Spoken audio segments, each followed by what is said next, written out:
Live from Daytona, welcome race fans, one and all, back to Green Flag TV, where once again we are set to kick off racing action, this time officially to kick off the 2026 campaign. My name is Little Ramble alongside Brad Daniels to bring you all of the action from start to finish here on Thursday night. Brad, it is the most prestigious race of the season. It's the season opener, the Highline Diecast Collectibles 250. And boy, we are in for quite the journey as we get set to go racing for 100 laps here this afternoon. You know, last week we had a lot of daring moves and a lot of great racing, and that was not even 100 laps all together after everything was considered. Tonight is going to be a great race, and obviously, I think there's going to be a lot of these new rookies coming in to also try to put themselves out in front here at the beginning of the schedule. Race number 1 on the season. All roads start at Daytona and all roads lead to the Windy City. We start here in Daytona and the rest of February closed out by the New West Contractors 170 at the Echo Park Speedway 1 week from today, and the AEW Wrestling 115 at Circuit of the Americas. The one thing that all of these races here have in common, none of them come even close to the 250 miles that we are going to be running here this afternoon. It is the longest race in the calendar year that these drivers put on offer. The only one that comes close would be the Talladega race down in April, but outside of that, it's looking to be quite the journey for this field. No easy tracks on the schedule today. Absolutely, a lot to look forward to, but nonetheless, just a wide variety coming up in the early part of this season. But it all starts here at the fastest and, you know, the most aggressive track you can come to.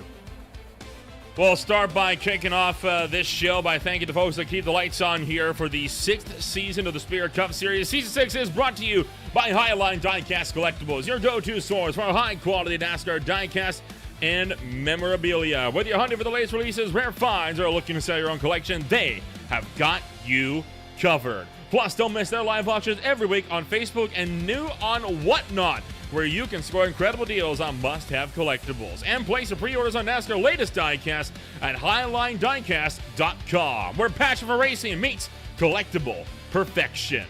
Well, we are getting set to go at it here once again here, Brad, as this race is getting set to enter we're in the final few minutes of practice, right? We got a good prelude of what this race is going to look like from the duels. But that said, those duels were insane of their own right. 35 laps. We struggled to get that in for duel number 1. Second duel, we actually made it almost all the way to the end, but things tended to fall apart right at the tail end of this one. And then, of course, that thrilling 15-lap dash. But you got now, for the first time this season, both of the fields in those duels fully geared up and ready to go, and they are going to be going at it here this afternoon. Do you expect to see a frantic start, or are we going to be seeing drivers taking it a little bit easy here in the opening laps?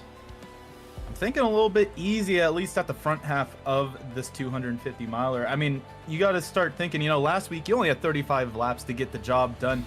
This week you got to survive at least 70 laps to maybe even get to the end and have yourself in a good spot. So, you know, these drivers, I think, are going to try and be a little more timid, maybe more like the second heat we saw last week, and try to, you know, get themselves into a rhythm, into a funk, and also try to maybe make some friends out there along the way to maybe push them to their way to a win to start out the season here tonight.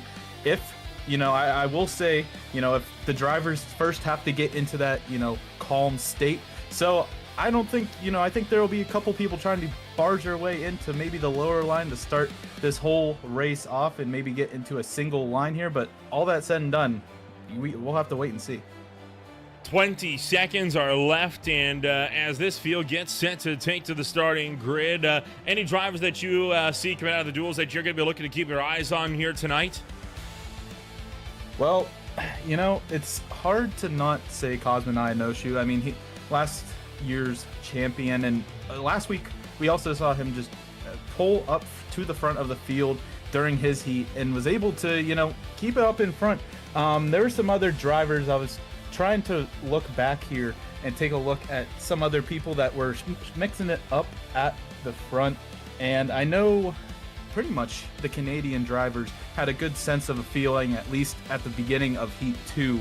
I think really anyone of the drivers from the Canadian side have a good chance, but also, you know, there's also drivers that, you know, will throw a wild card into what we saw last week, and this is where it's going to be done. Here in Talladega are where a lot of drivers will try to find their way to get at least a good run in, get a great points day out of it, and hopefully not end up with a broken car. All of that takes us to the starting grid of the Highline Diecast Collectibles 250 with a full 40-car grid. Jeremiah Vincent starts his season from pole position alongside Martin Plute after they both walked away as the dual winners here. Then, of course, it was the runner-ups, the drivers that pushed those two to their respective victories. Nicholas Cote sits back in third with Ethan Amber down in fourth, with row number 3 holding Peyton Tulik and Jordan Fisher. Row 4 on the grid, you got Grant Applegate, you got Cosmo Ionoshu, and then the top 10 headed up by Ryan Newman and Philip Scott. In 11th, we got Corey Hutchinson, and in 12th, Ronnie Norman. In row 7, we have Garrett Austin onto his outside, Stacy Hunter, and that's 71. In the 15th place position, Stan Hausman and Zachary Cox to his outside. In row 9, Josiah Vincent, and then is Munazi Major in 18th. And rounding out your top 20 here tonight, Tim Branson and Jason Garcias. Moving quickly through the field, the back 20 cars headed up by Parker Sukup and Ernie Ludwig. From there, got Jason Shue and Joey Barrett, followed by TJ Hanley, Mark McFadden, and then it is, of course, going to be Jeffrey Reed, Adam Kulikowski, and then John Kasula and Scott Leonard rounded out the top 30. Pushing through, Jacob Goldman, Zachary Tyler making up row 16. Row 17, Colton Lee at Easter Day and Terrell Wheeler. Row 18, Nathan Cotila and Randy Schweitzer. And making up your last two rows here, Matt Mottenbolt and David Farella. And in the last couple spots here, Charles Simmer and Justin Melillo. So that is it then. 40 cars are geared up. However, not all of them are taken to the starting grid. Grant Applegate, the 7th place starter, will start his race from pit road. Same story for the iRacing competitor of Justin Melillo for FTF.GG. So 2 drivers starting this race from pit road. Now that could be a hindrance, but it could be a benefit if we get those early race big ones that sometimes Daytona is known for.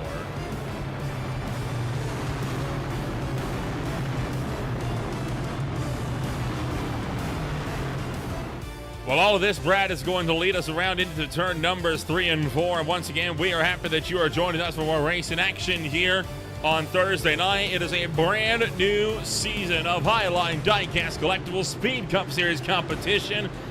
And the pack will work their way out of turn numbers 3 and 4.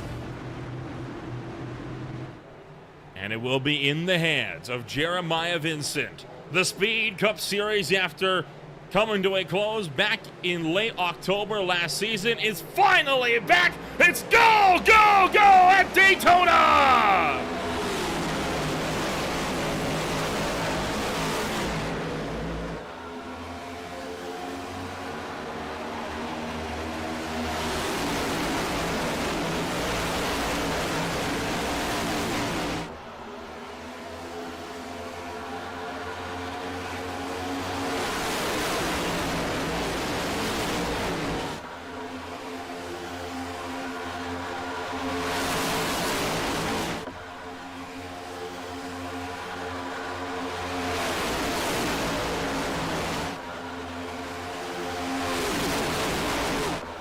Well, it did not take long for this field to start to go 3 wide at the tail end of the field, but it is going to be Peyton Tulik who will look to lead the way at the end of lap number 1. He clears Vincent for the top spot, and we're double file across the line.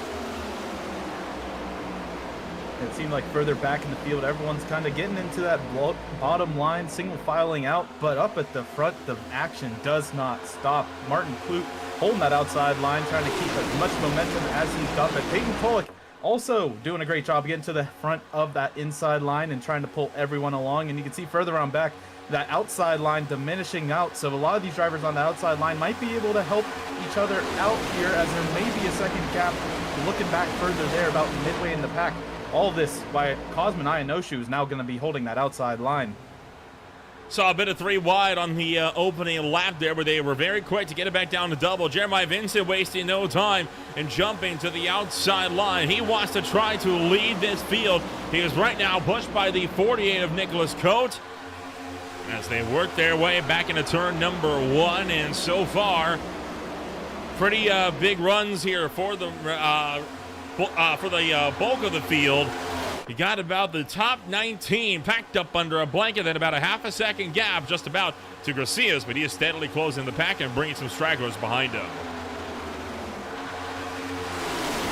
This is where also you see some of these drivers just seeing if they want to try and make their way up to the front early and stay up there, or, you know, try to be a little relaxed in their fashion and go further back in the pack, as that outside line has quickly lost their head of steam now. As you can see everyone on the inside line trying to push through, and, you know, we were just talking about, you know, that outside line being right up there, and, you know, the one thing I want to note, the 17 of Peyton Tolick was at the front of that inside line and is now about 6 cars back, now 7 car back on the inside line. So a lot can change quickly here at Daytona, even at the start of the race. Vincent, Coe, Ionoshu, Plute, Amberg, the top 5, all lined up single file, running the bottom of the racetrack. And in fact, look at the breakaway that we're seeing from Nicholas Coe to Jeremiah Vincent. They're getting quite a lot of space here over Ionoshu. Could that 24 have been looking to back up the line to take a run? He is closing quite rapidly, but it does not look like he is thinking about going for a move to the outside line. Possibly some drivers dragging the brakes, trying to save fuel early on. So the only person really that can't do anything about that is Jeremiah Vincent. He's currently holding everyone behind him, but at the same time, he can't drag brake. He can't let go of that throttle at all. He's got to be pedal to the metal at all times. Unless, you know, this goes long, that aide is going to have to start thinking, you know, if he really wants to save some fuel, let Nicholas Coe or Cosmin Ionoshu right in front of him, so he at least can conserve a little bit and get maybe on the same strategy here. Obviously, only lap 5. I'm not going to say anything about some long green flag runs, but if the 8 stays out up front here, that could be something potentially to watch for. Fuel run looking to be around 25 to 30 laps, so that makes this a pretty easy 3-stop race. I mean, stop at 25, 50, and 75, split it up in even quarters, and assuming we go green for a good chunk of this race, I mean, you couldn't ask for a more clear-cut strategy. I mean, usually that's the type of racer's dream. It means you don't have to do any type of fuel work. The difficulty that's going to come in is when the yellow flags come out, because that can always make races a little bit interesting. That has been a constant in the last few weeks here on Green Flag TV. And everyone, you know, we're talking about having a slow start, and that outside line, Munatsi Major, somebody we saw in that first heat last week having a great race, trying to maybe use that outside lane, get some more positions, get further up in the order. You can see now further on back, once you get to this 10th place position, it's about 2 wide all the way back through. Right on board here with Stacy Hunter pushing the 82, and you can see they're getting the run just because that inside line is stacking up little by little, just because how many cars are up in front of them, and these cars on that outside lane don't have to worry about any sort of checkup. It's just pedal to the metal for the 82 and the 71 here. Speeds punching just shy of 200 miles an hour. There's another big bump from Hunter to the back of Major, really trying to shove this Major's Garage Camaro up to the point of this race. A tall order, but one that is doable for the outside. Now Hunter gets a bit out of line all the way up almost to the wall, but tucks back in line before Garrett Austin has a chance to fill the space. Already we are working lap number 8. The opening 7 have flown by in a hurry here this afternoon, as, well, laps have a tendency to do at Daytona. It is amazing that you can turn 2.5 miles in under 60 seconds when you are ripping the kind of speed that these guys are. How about this? Vincent moving up to the outside to cut off the outside line. And that is already a big block job by the 8 early in this race to try and keep the momentum that outside line has. Munatsu Major and Stacy Hunter doing a great job getting everyone back up here to the front, making that outside line work yet again. And really through this entire field, it's a 2-wide battle, and at the helm, Jeremiah Vincent just got to hold anyone back that he can coming across the stripe for lap 9. That 8 car has a lot in the rear view mirror.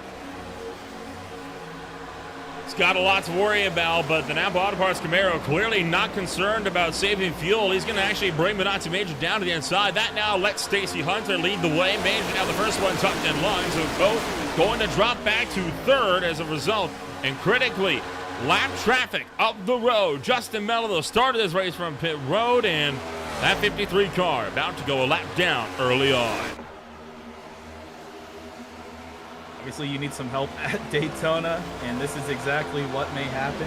I mean, obviously, you got 10 laps in, and you can see within 10 laps, the pack caught up real quick to this lap traffic. So, all that being said and done, only being the only car a lap down, along with Grant Applegate, also is somewhere out there on the backstretch right now, trying to not get swallowed up by the pack. This also poses another problem, as they're going to have to try and finagle their way around the inside of lap traffic now as they come through turn 1 and 2. Luckily on the backstretch, it's probably the best case scenario for everyone involved. You just have to run that straight line and make sure you're not dodging right up into that lap traffic, as he's just going to have to grab onto the tail end of this pack. And he is not the only lap car at the moment. Right now, Justin Bello does hold the Game Glass Lucky Dog, but that could very well go the other way to Grant Applegate, because Applegate is on the lead lap, but as you can see, only a few seconds ahead of the front runners who are continuing to close. We got one car pushed out of the line. I think that was the 65 of Jeffrey Reed that almost hit the wall. One bad bump might be the end of it. I mean, obviously in this mid-pack, it's a little scary to be here at any point. But all that being said and done, it looks like everyone's keeping it together. And up at the front, nose to nose, Munatzi Major, Jeremiah Vincent, that outside lane, getting a heck of a run now. Actually, they're 2 cars ahead of the inside line. And Munatzi Major makes the move down to that inside line to take the help. And actually, that might help Jeremiah Vincent be able to drag the brake a little bit here and save a little bit of fuel compared to everyone else here as well. Stacy Hunter up to the outside line, trying to pull Garrett Austin with him, as the rest of the pack continues in lockstep over a tenth of the way through this race. Boy, time flies when you're running green, and these guys are having a good race here this afternoon. I will say, much more composed start than what we saw in the duels. We talked about it through the duels as well, right? I mean, those 30 lap dashes, they weren't for points. They were just for a starting spot at their super speedway places. So it was the perfect environment to test what works, test what doesn't. Now that they have good awareness of that, they're able to race together a lot more effectively. You still have 1st through 37th all packed up in under 3 seconds. 39th, you saw Grant Applegate. He is slowly going to be engulfed by this swarm of cars in the pack here. Stacy Hunter still using that outside line in that 71, getting some great pushes by Garrett Austin in that 34. Those two making that outside work, and Munatzi Major still on that inside line, getting some help from Jeremiah Vincent. But at the same time, here comes that lap traffic almost in the same exact point as Justin Melello. Couldn't ask for a better spot, right up by the outside wall. And this could allow Applegate to tag onto the rear as well. A third car, by the way, has also lost touch with the front runners, that being David Varela's number 91. Napa Auto Parts Camaro just running solo at the moment, and right now Varela begging for a caution so we can get back up there and be competitive with the rest of the field. At this point, I think Varela is the only car not part of this pack, regardless of being on the lead lap or not. And, you know, that is going to be feeling like you're kind of sitting in purgatory. You got nothing going on around you, pretty much like you said, Nolan, just holding out for a caution flag at the least. And then, you know, you kind of just forget what's going on around you at a certain point, because nobody is really doing anything. As we're talking about that, Jeremiah Vincent wants that lead back, and he does so as he gets the helm of that inside line away from Munatzi Major. But Stacy Hunter still on that outside line, getting some great pushes from Garrett Austin, still holding that outside line as well as they can. Nonetheless, you can see also Jeremiah Vincent, after that dual 1 win last week, still wanting to stay at the front. Not one of those drivers who may want to drop to the end, just try and stay safe through the end of this race. He is up there. He's just trying to lead as many laps as he possibly can. Oh, but he's turned by Munatzi Major down onto the apron. They're able to hold it, but a massive checkup then, all back to the inside line. A close shave. We'll see Munatzi Major give up the front spots to Stacy Hunter. Garrett Austin also jumps down the inside. A nervy moment right on board with Major for the Ryan Newman and Associates, powered by Remax Select Replay.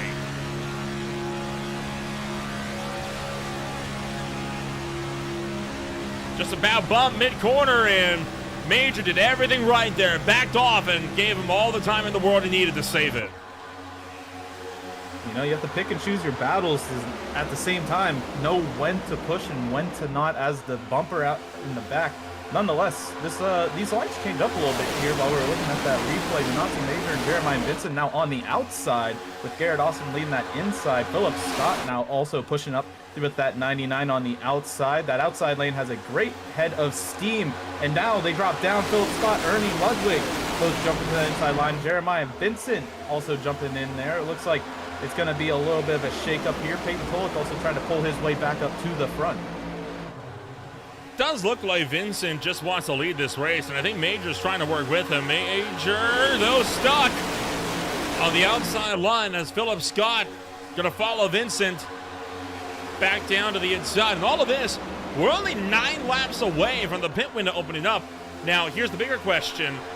You got yourself 3 sets of tires. That's enough for one for every one of the scheduled stops. But at a super speedway, do you take those tires?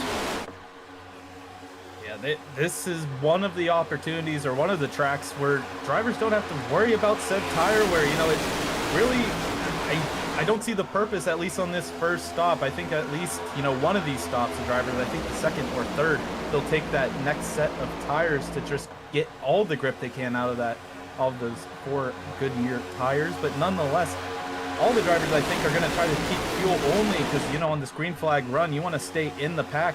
And, you know, there's probably teammates and everyone talking over the radio as well to see who's doing what, who's coming in when, and also try not to kill each other in the process. So all that being said and done, you know, all these drivers just got to start thinking, okay, when do we want to come in? Who are we coming in with? And that will start also building up some smaller packs because we still have this monster pack, I believe, still of 39 cars. And just about the entire field under a blanket here, including including Justin Mello and Grant Applegate, who are right now running nose to tail. David Farella, the only driver that is not in the fight. He is 36 seconds down and right now lapping almost about 3.5 seconds a lap slower than all of the front runners here. Bit of looking for 3 wide, it looks like, in the tail. What the heck has happened to the outside lane? Look at how much pace that outside group has just dropped. That is a lot. It just seemed like they're just getting stuck in the dust here. The inside line just having a heck of a run. Is the 34 now going to drop outside of the top 10 because of all whatever's happening back here at the backside of the outside row? Nonetheless, just everything going down, and it looks like Ryan Newman, I believe, in the 15 is going to try and use that outside lane and use this opportunity, maybe get everyone back to sorts and maybe get himself further up in this pack before the green flag stops speaking.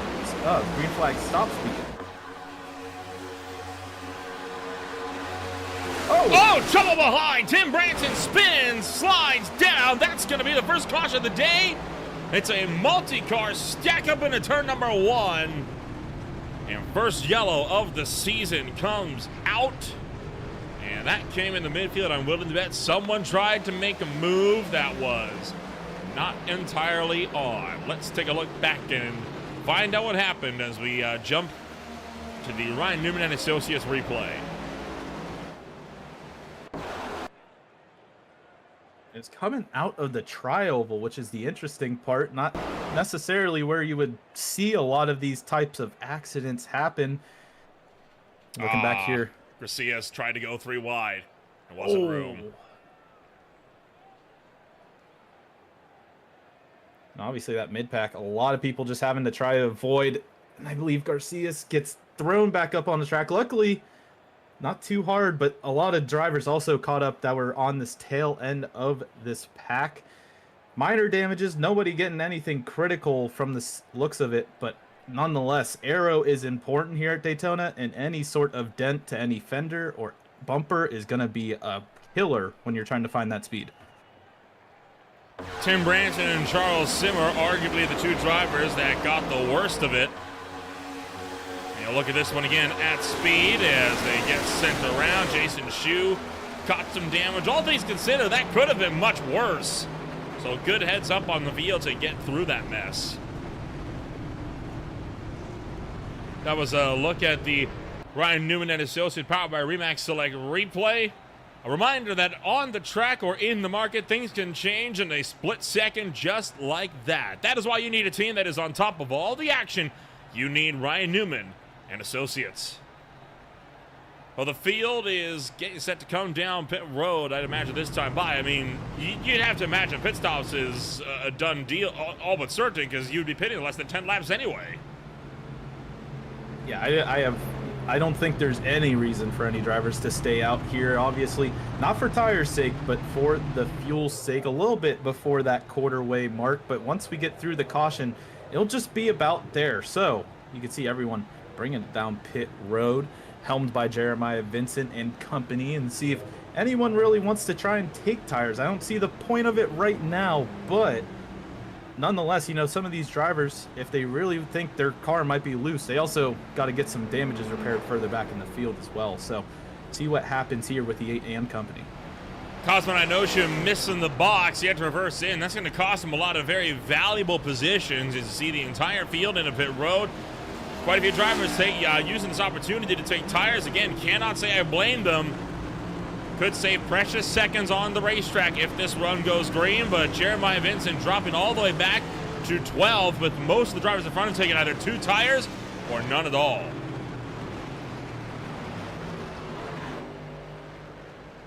Who are they still? Busy.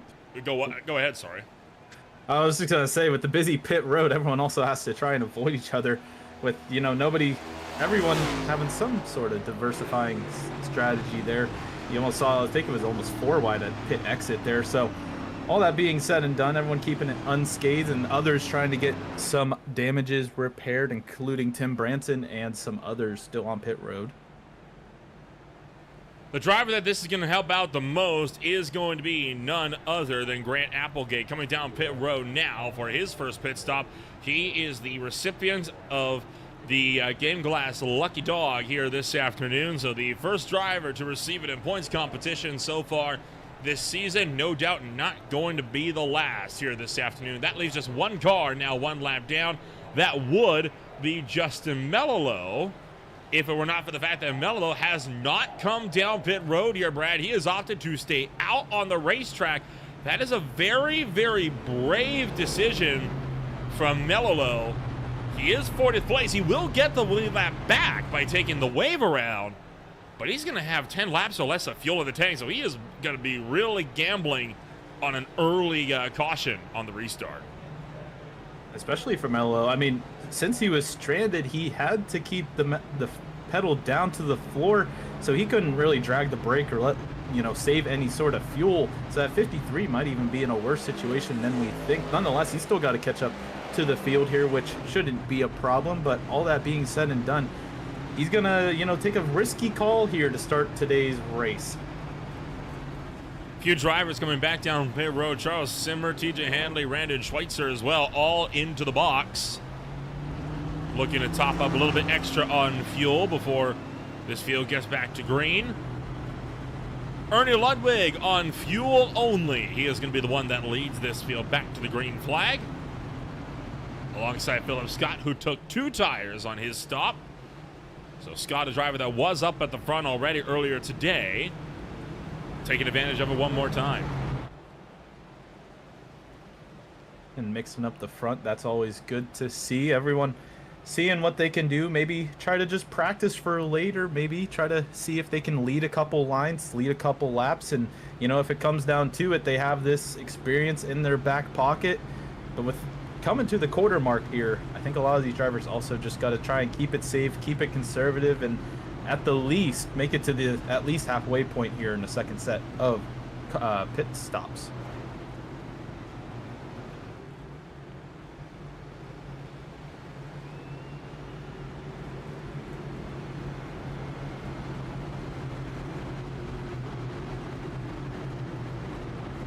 Field going to come back to it this time by lap 23 will be in the books. We'll restart this race with 77 still to go. Almost 1/4 distance through, and a lot of race is still left in us here this afternoon. The field will enter the United Rentals restart zone, and they will be up to speed in about 40 seconds time. Ernie Ludwig, for the first time of his Speed Cup Series career, leads the pack to the green flag.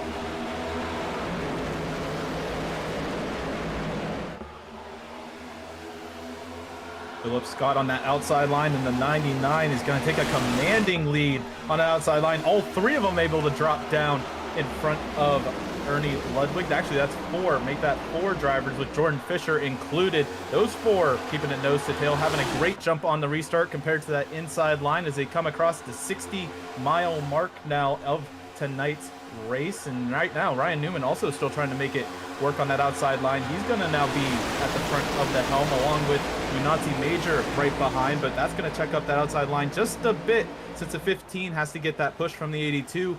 And it looks like also the 8 of Jeremiah Vincent is getting a little bit of space. Jeremiah Vincent wasting no time on trying to drive back to the point as after restarting 12th, he is cut through the field, now up into 6th and threatening for a top 5, but he's got cars blocking him off on the top side of the racetrack. That is the 15 of Ryan Newman, shoved by Benazzi Major, a driver that used to be more or less aligned with Jeremiah Vincent. Does not seem to be the case, as now it's Major pushing Newman up front. Ryan Newman, we've seen him being daring on this outside lane, and you know, this outside lane seems like some high and low tide at times. They were right up at the front, getting all the momentum and right by that inside line. But then at other points, they're about 11 cars back in this opening quarter of the race as we complete lap 25 that time by. And all things considered now, that 15 of Ryan Newman, he's going to try and take the helm away from Philip Scott and the 99 on the inside. That 15 looking great, and at the same time trying to see if he can pull that speed out with Munati Major, giving him some great pushes through the outside line now. Bit of a bottleneck behind as some drivers got checked up. They are able to hold it. And they continue to take off down the back straightaway into turn number 3. Newman on the high side, Scott down low. It's Amberg, it's Major, the two primary pushers. I will give Benazzi Major some credit. He has been a real pusher's man here this afternoon. Major does not seem to me like he wants to be a driver that's actually leading the pack. I think he's more than content to just shove these guys through, because it seems to me that whenever he is in a position to lead like he is now, he tends to try to get back behind another driver for too long. I think he's playing the fuel game. Yeah, it seems like a whole different car when that 82 just has no one in front of them. You can see now that inside line, they had a good bit of steam, and now it looks like the here we go. Three wide now. The 99 gets left out to dry. Philip Scott's going to get stuck in the sucker hole in the middle. And now actually it's 35 into the wall. Or 34. Garrett Austin catches the wall. Stacy Hunter gets loose. They're able to hold it for now. That's going to buy Scott some breathing room. Evidently, Major saw the right on the wall, and he did not want to stack up that outside line to give him a push. And now Garrett Austin trapped on the outside line with no help. He is fading fast towards the tail end of this field. That one little action spread out this field a lot on that outside and inside lane. You can see a little bit of a gap there. Everyone's going to come back together now after everyone settled it all out. But that was a major shakeup from pretty much 5th on back. Everyone had to make sure they weren't going to get into any sort of calamity. But while that all happened, Ryan Newman took the helm of that inside line with Ethan Amberg now pushing the ever-living heck out of that 15 coming through turn 4. And also Jordan Fisher now sitting in that last spot on the podium. But now that outside lane has the momentum back with Munati Major at the helm, getting some help from Peyton Pollock. Significant drives being made throughout this pack here this afternoon. As, oh boy, look out, we're kind of checking him up here again in the midfield. What the heck is going on? A lot of damage out of the front end of not Josiah Vincent, of Adam Kulikowski. No, it's Scott Leonard, whose front end is all bent out of shape. Saw that Scott Leonard had the fastest lap at one point, and with that damage on the front, they're 3 wide up here in the mid-pack. Cosmonai no-shoe. Someone in the wall further on back there. It looked like a hard hit. Everyone taking some evasive maneuvers from that. I think that may have been Colton Easterday that just slammed the outside wall. A rough ride in the back of the field. It is getting physical here at Daytona. Take a look at the Ryan Newman and Associates powered by Remax Select Replay.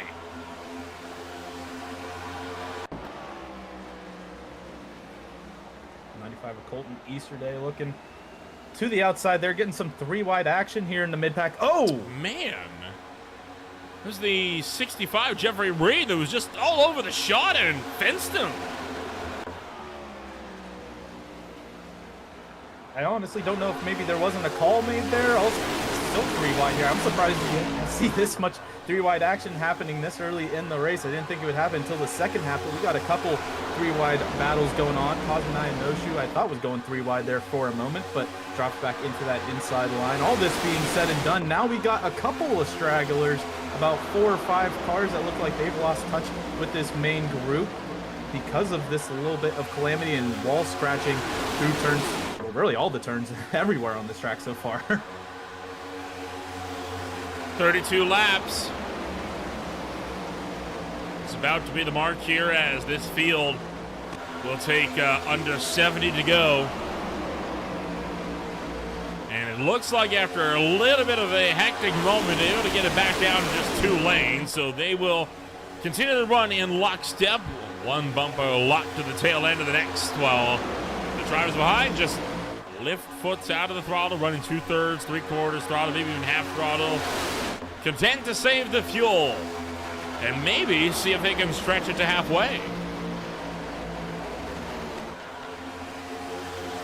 You know, we did talk about it, those drivers at the front of these lines. Ryan Newman's been at the front of that inside line for a while now.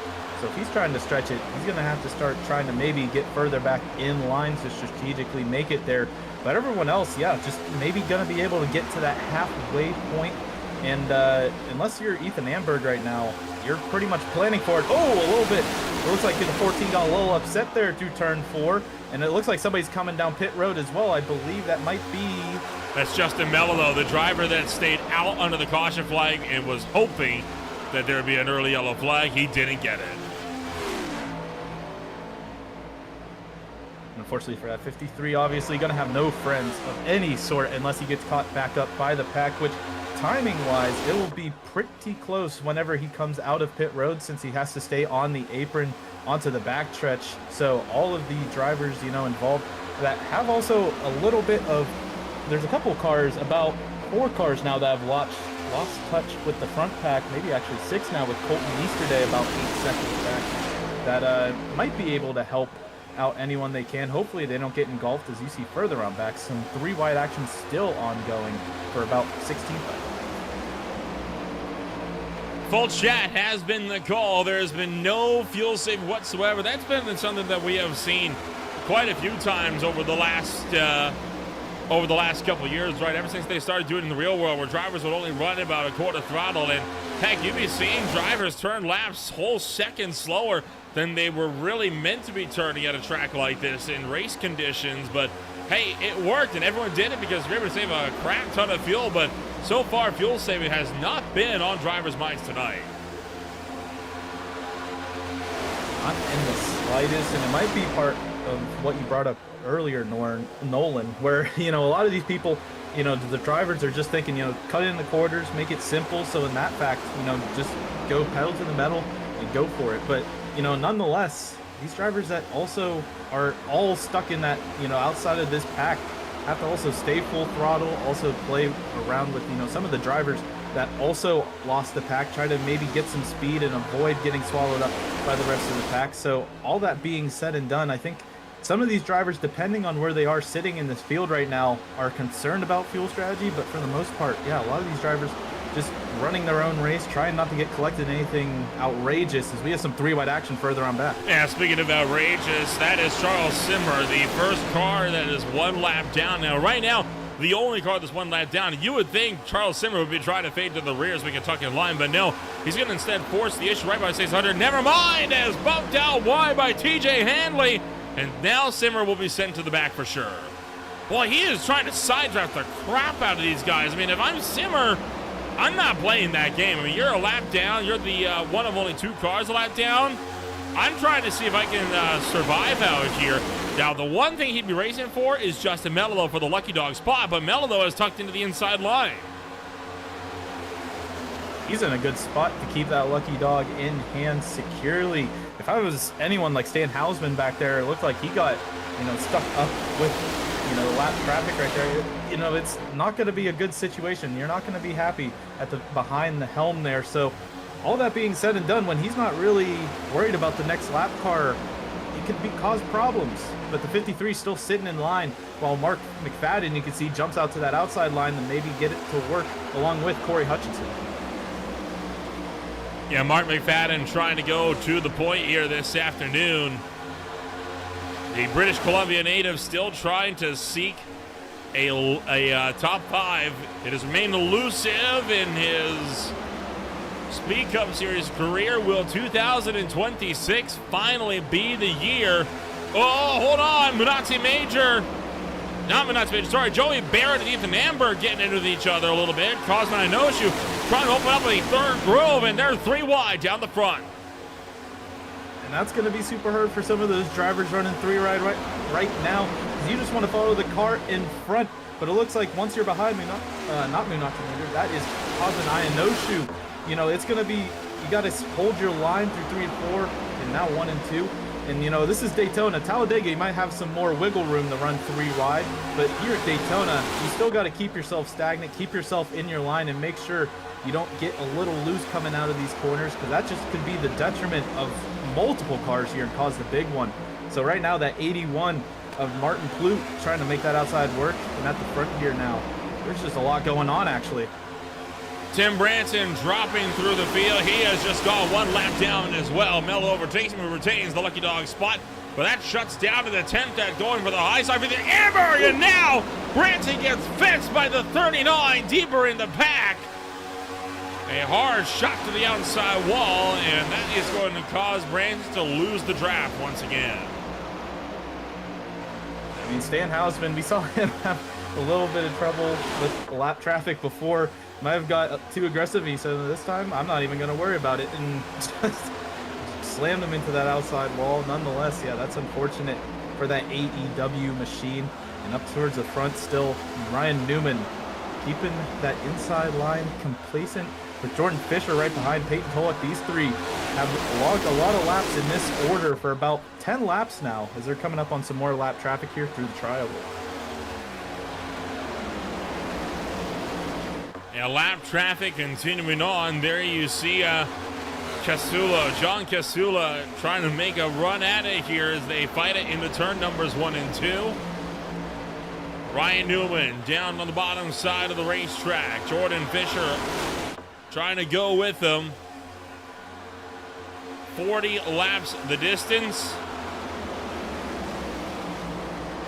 That is how much we have managed to put into the book so far this afternoon. It's going to be 60 to go this next time by at the line. And already Casula losing out the lucky dog to Justin Mello. Man, Mello has really put himself in prime position here by forcing the drivers to get around him on the outside line and not clear up the track. McFadden gets put into the wall by Garrett Austin.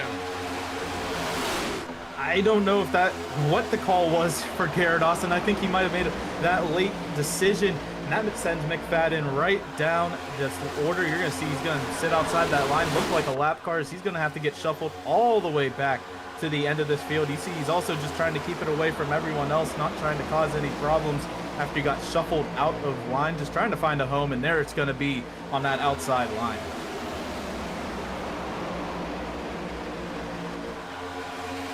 And they'll continue to run first and second for Newman and Jordan Fisher. Minazzi Major, while yes, leading the outside line, still has been unable to break into the podium spots for a little while here, but might get some help with Grant Applegate hot on his heels, and Applegate being able to take full advantage of that lucky dog. Halfway is only 10 laps, only 9 laps away. Field window 25 to 30. Drivers have been out here for about 19 full up to speed laps on the fuel. I think you can still make it to halfway, but boy, you would be pushing it. And I think a lot of drivers might be trying to push it just to, get back on that easy schedule so they don't have to push it later or worry about it. Granted, if any caution comes out, they're pretty much going to be stuck back on their fuel strategy. if it comes out when they're not taking a pit stop. But all that being said and done, yeah, I think we're going to see a lot of drivers try to push it to the halfway mark. Oh, actually, caution in the back. Charles Simmer spins, and that is going to be it for the second stint of the afternoon. There is the number 42 car just rejoining the racetrack. That is good news that drivers like Easterday and Schweitzer were looking for. And that will give Justin Mello the perfect opportunity to take the Game Glass Lucky Dog free pass. Game Glass turns your phone or tablet into a custom control panel for your favorite sim game. Star Citizens, DCS, Flight Sim, or iRacing, you name it. No more forgetting keybinds, just tap and fly. Try for free at gamesglass.gg or use Hunter71 for 10% off of your subscription today. Let's take a look here on what brings out yellow flag number 2. We know for a fact it was courtesy of Charles Simmer. This is the look at the Ryan Newman and Associates replay. And it looked like Plute may have... Yeah, Plute got the nose in there. Simmer pushed up. He made that decision to block him way too late.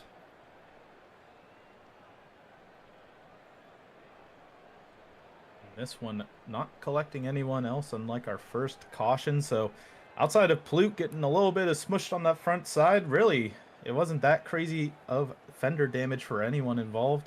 Just another yellow and an opportunity for all these drivers to fuel up and potentially, you know, there are some, you know, we're not halfway point. I think this is pretty much the same exact situation we were in the first caution.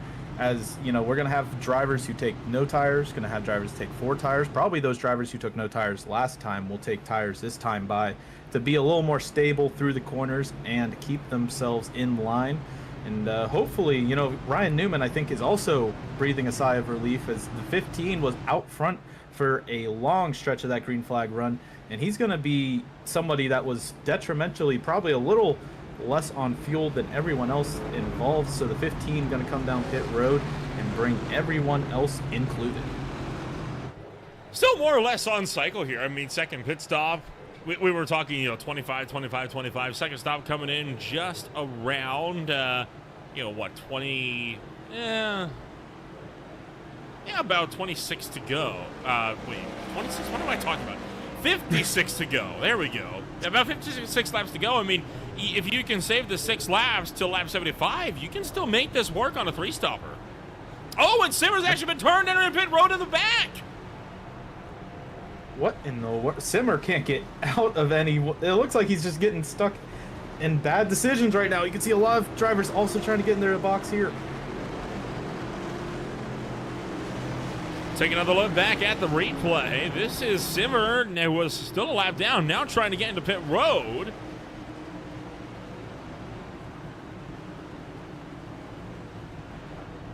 I mean, I don't understand that. I'm not going to lie. I think that may have been Kulikowski. I can't say for sure, though. It was Adam Kulikowski. I don't know why he would try to go for that. I mean, you're going to get black flagged for passing entering pit road. Why would you even attempt that? There's no logic behind that. I am lost for words as well. I might have just been he didn't want to brake and just, you know, pull up beside and was going to let the spot get back to him. I mean, obviously that was unnecessary, but I couldn't tell you, honestly. That, yeah. Sometimes the mind of a racer is that of an enigma. It's a big day here this afternoon on Greenflight TV for the Speed Cup Series as they are hosting, of course, their season opener. It is going to be a big day as well. Coming on up later on here in the month of February, where we are going to be, of course, having the Collegiate iRacing League's Indy 500 nearly upon us here on Greenflight TV. On February 26th at 9 o'clock p.m. Eastern Time, one more driver will look to add their name to the list of drivers who have been able to kiss the virtual brakes at the ever-historic Indianapolis Motor Speedway. Not only can everyone watch this race live on Green Flag TV, but any college student or alumni can enter this race. If you want to find out how you can enter this event and win a share of the $100 prize pot, scan the QR code on screen right now or visit collegiateiRacingLeague.com for more information. This is, of course, not the only race that we have coming up here on Green Flag TV, as there's still plenty of races yet to come. Tomorrow night, it's the final race in the round of 12 for the Zero Toy Race Elite. They take to the Charlotte Roval, whereas on Saturday, the SRA IL Truck Series swings to Texas. The Belgian Sim Racing Federation returns to kick off a triple-header broadcast day at Circuit de Barcelona, Catalunya from the Iberian Peninsula on Monday. All of that and so much more races to look forward to. We're 1 to green, Brad. Everyone getting settled back. Maybe some fresh tires for those, but nonetheless, up the front, Zachary Tyler, who a driver that started in 32nd, so pretty much has passed 3/4 of the field so far. Up at the helm now with Jordan Fisher out to his outside. I mean, all that being considered, you know, obviously I think this top 10 has been through a lot of different journeys, but when it comes to Daytona, it can pretty much, you know, if you know how to get through the field and that outside line can work, you can end up at the front like Zachary Tyler. But at the same time, you know, I think a lot of these drivers coming to the halfway point thinking about how are we going to make the moves late from what we've been learning so far this race. Obviously the first race, so nothing daring yet, but I think a lot of drivers might start making some daring moves here in the second half. Well, coming to the halfway point now.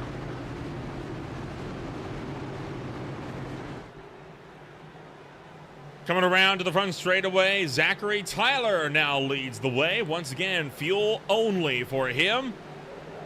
And for most of the field, first driver on 4 tires is Terrell Wheeler back in 16th. Another big shakeup with yellow flag. Pit stops, the green flag is once more in the air.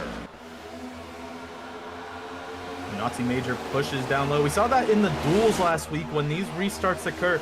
Everyone tries to find their way to the lower line as that outside lane needs to build up the momentum. And right now you can see Jordan Fisher, Nazi Major side by side. That outside lane still has a lot of drivers though. And as we say that, Grant Applegate pushing his way up to the helm on the outside. A lot of side draft going on there for Applegate. He's going to try to pull fellow rookie Jordan Fisher with him. Zachary Tyler on the inside as well, and now you got 3 series rookies lined up nose to tail on the inside line of the racetrack. Garrett Austin trying to go to the top shelf. They are looking at 3 wide deeper in the field. Seems like 3 wide has been more common than not in so far these last 20 laps. It's everyone trying to keep it down to the low side though. You can see a little bit of an opening there. I'm trying to see exactly who's able to jump back in there now, but all being said and done, a pretty calm restart here as everyone's trying to get back in the line, get the momentum up, and now Nazi Major getting pushed by Peyton Tulloch on that outside line, going to try and make something happen, but this inside line has some great momentum as Ryan Newman jumps back right up to that outside line. Looking for halfway this next in just a couple of laps here. 125 laps has just flown by us as we'll take 3 laps to that way. Point trouble around at the top of the field. It's the rookies getting collected. That's going to be the big one at Daytona. Half the field stacked up exiting the tri-oval. They're still wrecking further. Oh, that went upside down. Oh my God, someone's under. That's Jason Garcia, and he's still rolling over. Parking lot in the tri-oval here. Everyone's still trying to get out. Ryan Newman has to take it back to pit road, get a tow. Oh, wow. It's so much going on. Well, that is the big one. It happens every single time we come out here. We knew it was only going to be a matter of time. Take another look. And this is going to tell quite the story.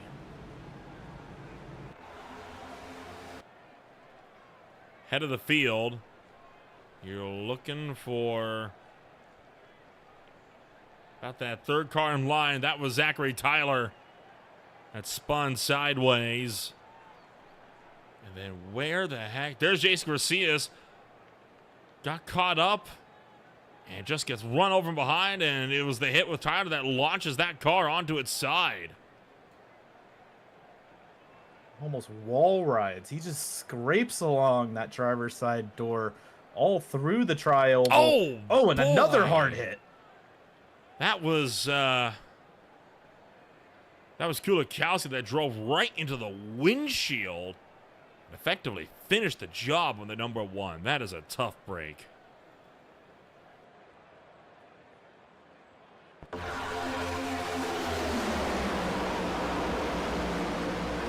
You only had 2 cars that had to not even do anything around it. You can see everyone else had to take evasive maneuvers, and pretty much from 4th on back, everyone involved in some sort of fashion or manner. Boy, you see just everyone stacked up at the head of this field, which obviously only served to exacerbate the problem. Look at this one again from above this time.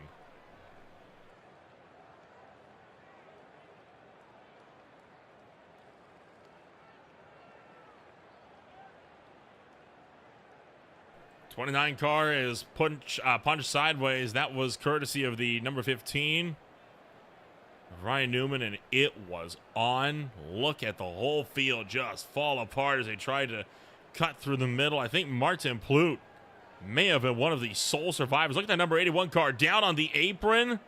Does he get through? No, he just gets nicked right when he thought he had it missed.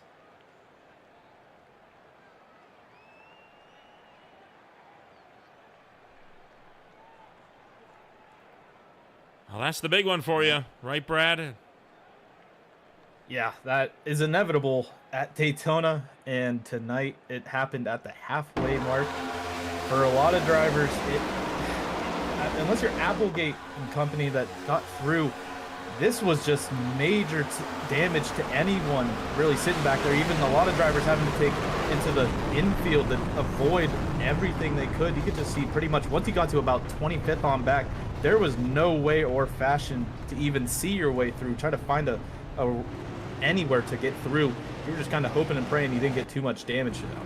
Yeah, virtually the entire field from about 10th on back getting some sort of damage out of that one. A tough way to have a wreck develop for this field. I know they were hoping for a hell of a lot more, but well, sometimes that just is the way the cookie crumbles, isn't it? And you miss some, and some you don't. Right on board with David Farella. He somehow managed to slip right through the middle of the melee.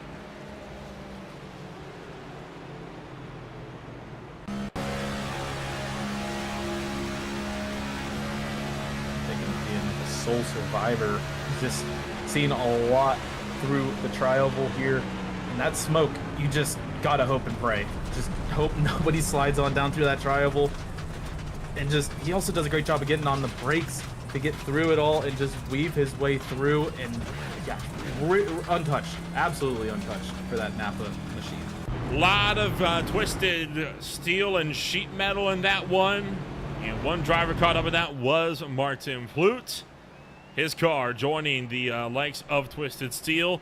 But I'm sure Plute's, I'm sure like his, I'm sure Plute's sponsorship, Twisted Steel Steak and Field, has a significantly better taste. In fact, it's got a solid punch of sweet and a heat flavor that lingers to let you know it's there. Martin Plute's an award-winning Steak Cook-Off Association chef, and has finally revealed his secret recipe rub to blow you away with flavor. Steak, veggies, fish, pork, and poultry. Twisted Steel Steak and Field is a rub above the rest. I'm sure he can take some solace that he can use some of that. And hey, go to the infield, turn on the barbecue, watch the rest of this race from the sidelines as well.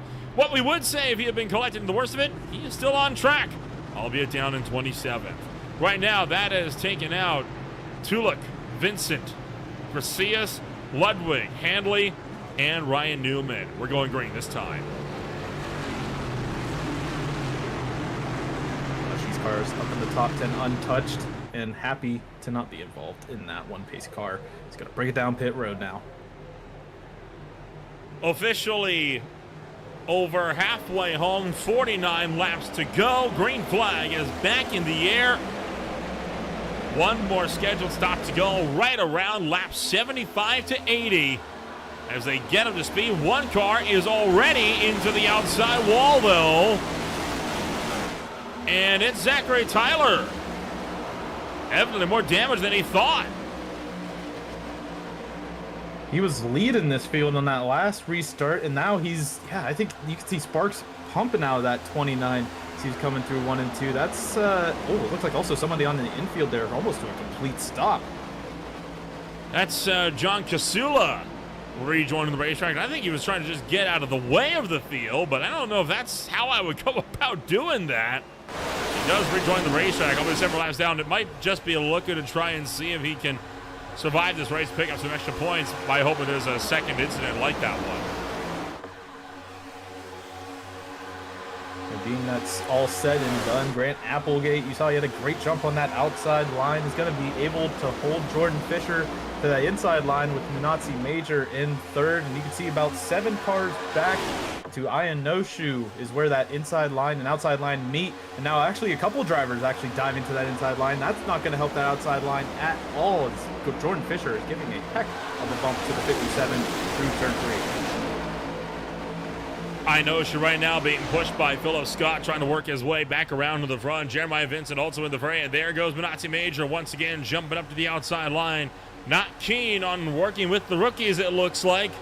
Major would rather be linked up with drivers that he's a little bit more familiar with, having been running with these guys for a few seasons now. And well, they'll say 47 to go. New fast lap of the race set by Scott Leonard.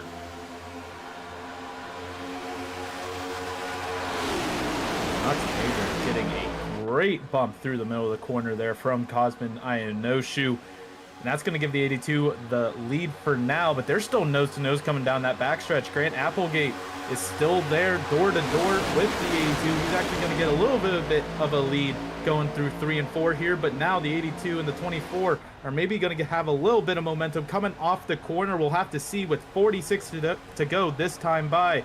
Munatsi Major is going to be able to lead this lap by about not even a tenth of a second, or not tenth, about 2 or 3 hundredths of a second there for the 82. Is the 24 now able to get in front? And actually, the 82 goes down to the lower line, and that leaves Ionoshu to lead that outside line. Major continues to lead the way up front, while the rest of the field cycles into 2 columns behind. And once again, it looks so innocuous. It looks so easy. But just one little misstep. We saw what that can lead to less than 10 laps ago. And you got to watch for the driver that's going to make that one little move. I don't think it's going to be somebody like Vincent or Major. These are drivers that obviously know what they're doing. They have gotten good results before. They've both gotten wins before. Look for the drivers that might be looking to gun it for firsts, or those looking to make a first impression.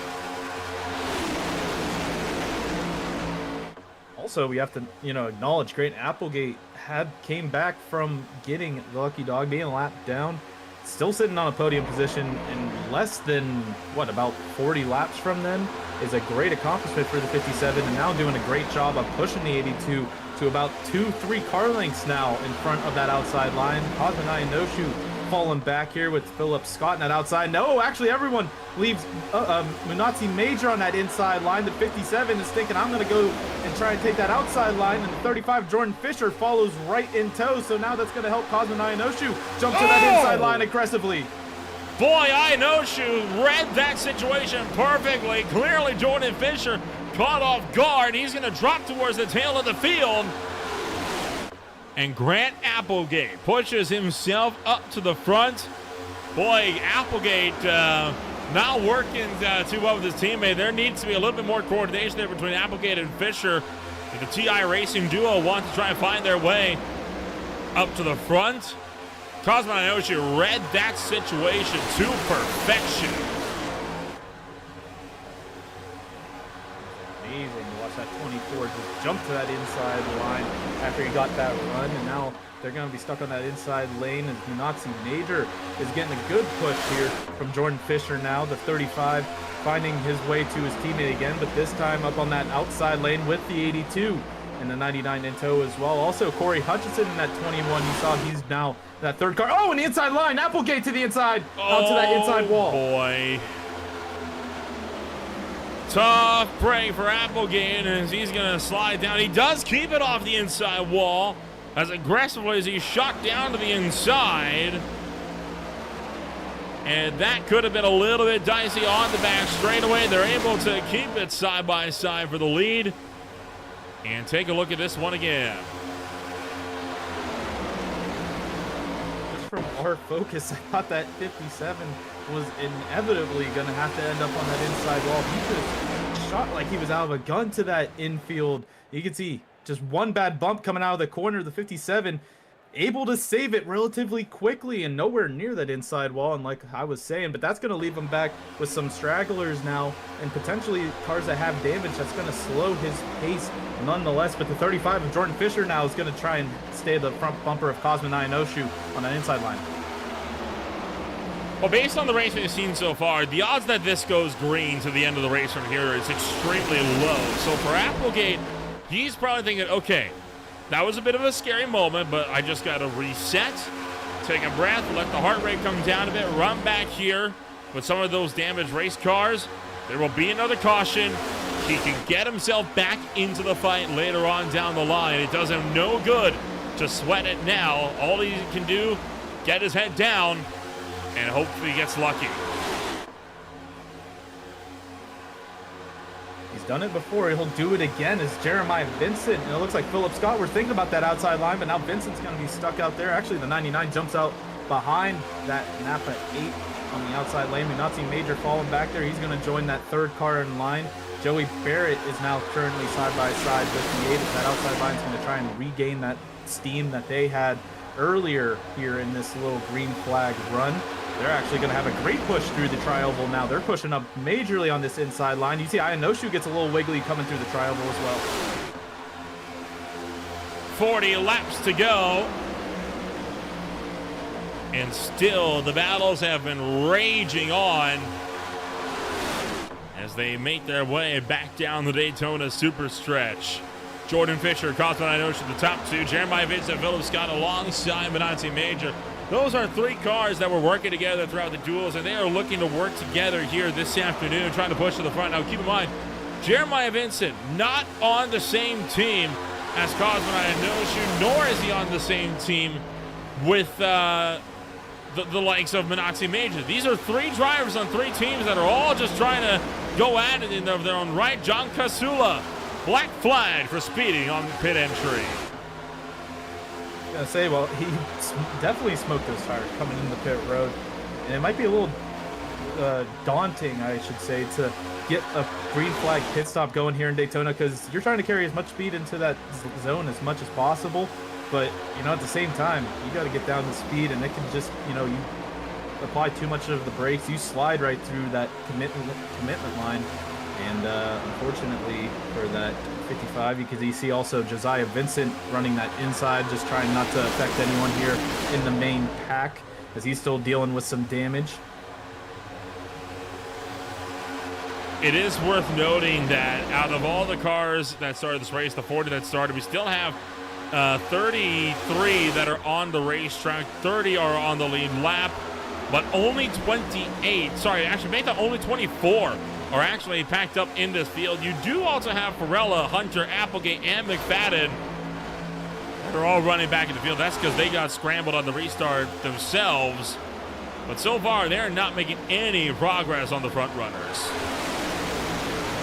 It's important for those smaller packs. You got to figure out who's damaged and who's not, so you can figure out what cars should be leading that pack to get the maximum speed and try not to get engulfed by this main pack eventually, as Cosmin Ionoshu trying to take the lead away from Jeremiah Vincent on the outside line. Now the 24 has a heck of a run and a heck of a bump from Minazzi Major. That 82, we noted earlier, he is such, when he is in that push position, he is such a great pusher to a lot of these drivers. And the 24 right onto that inside line, he's gonna now be able to control both lines if he wants to. But right as that happens, Jeremiah Vincent jumps to the back, out to the outside there.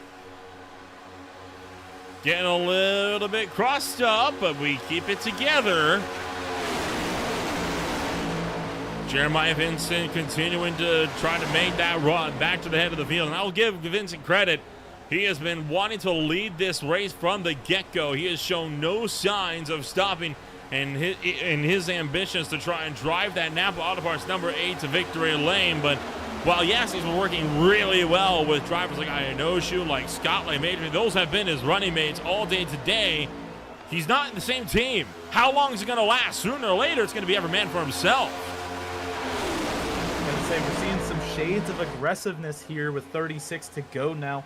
These drivers are just ramping it up slowly but surely. We're going to see more aggressive blocks, more aggressive lane changes, and also the appearance of the third line for sure, I see in the future here. But for now, Jeremiah Vincent and Cosmin Inoshu holding these lines together. One thing to note also, there's some drivers that are also running about 4 or 5 cars back in each line, like Matt Maltenbolt. He started in 37th today, trying to push his way now up to the top 7. You can see that 28 on that outside row right behind the 65 of Jeffrey Reed. That outside lane has some momentum this time by Jeremiah Vincent's actually going to be able to jump to the inside line, giving Munatzi Major the point again to the outside. He's going to have to get Garrett Austin around. Oh! Holy cow, a massive step out for this field. They are able to hold it together, but that's going to make your hair stand on edge just a little bit. And around goes Inosha, middle of the field, stacks up the pack. He's able to hold it together. Never mind, around they go at the tail end, crashing hard on the exit of turn numbers 1 and 2, 3 and 4. And the yellow flag is not going to be out, really? There we go, now it comes out. I'm shocked it took that long, though. I think race control was sleeping there for a little bit. That was insane that the yellow flag came out that late. That was terrible. Lucky that didn't end up being worse. I mean, the field comes around, no real angle on any of that. I mean, jeez.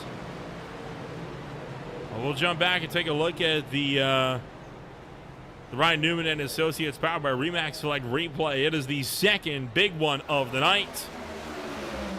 And it happened coming down into turn number 3. Cosmin Inoshu got sideways up at the head of the field. That's what more or less triggered this. You see the smoke, and the field scrambles. Inoshu got caught in the middle. And then the 65 of Jeffrey Reed's going to go up into the path of Matt Montembeau's number 28 in the High Point Camry. That stacks him in a plute, and the rest is history.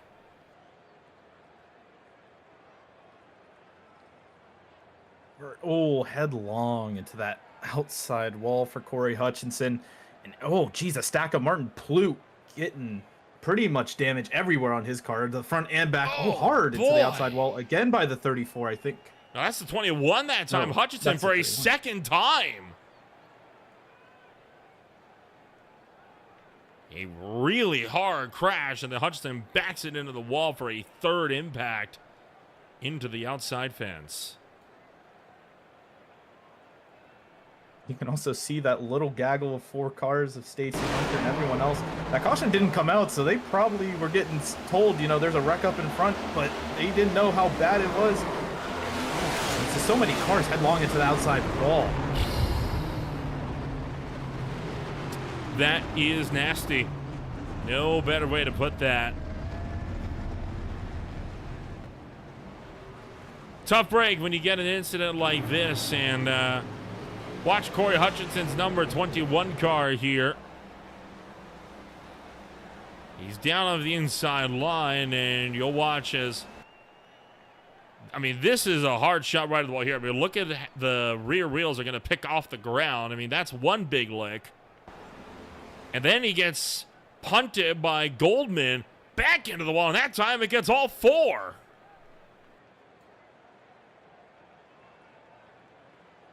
That Mustang is just decimated. I mean, obviously that's going to be a toe to pit road, but wow, I don't know if I've ever seen somebody hit the wall harder the second time around. It is a rarity, but it is known to happen, and that is definitely one of them. But this field continuing to show that there is still quite a bit of action left to be had here in racing action this afternoon.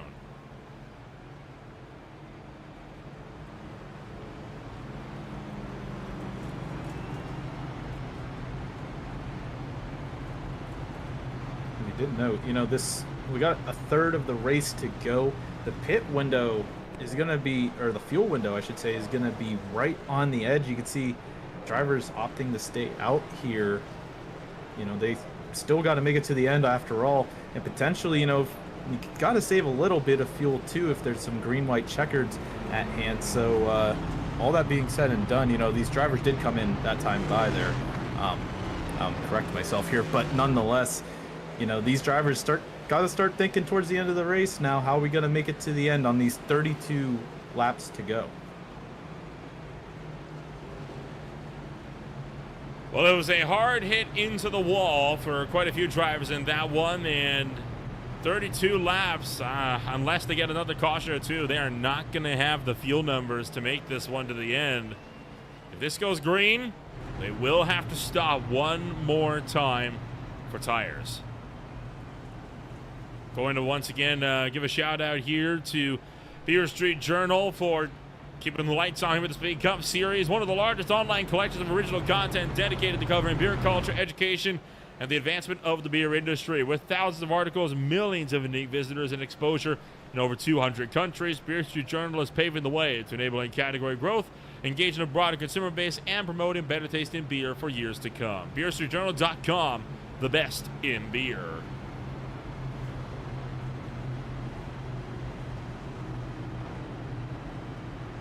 At this point, if another yellow flag does come out, let's say 5-10 laps from now, do you pit to make sure you're good to go the distance on fuel, or do you tough it out and see if you can put the clutch in enough that it works out for you? Honestly, I think, you know, Daytona never ends peacefully, and I think a lot of drivers have to think of the potential for some green-white checkered. So when the strategy calls and when the pit entry or the pit road opens, I think under one of these cautions, depending on about 5 to 10 laps later from now, I think we're going to see everyone come down pit road so they don't have to worry about it and can at least just worry about their driver skill through the end of this race.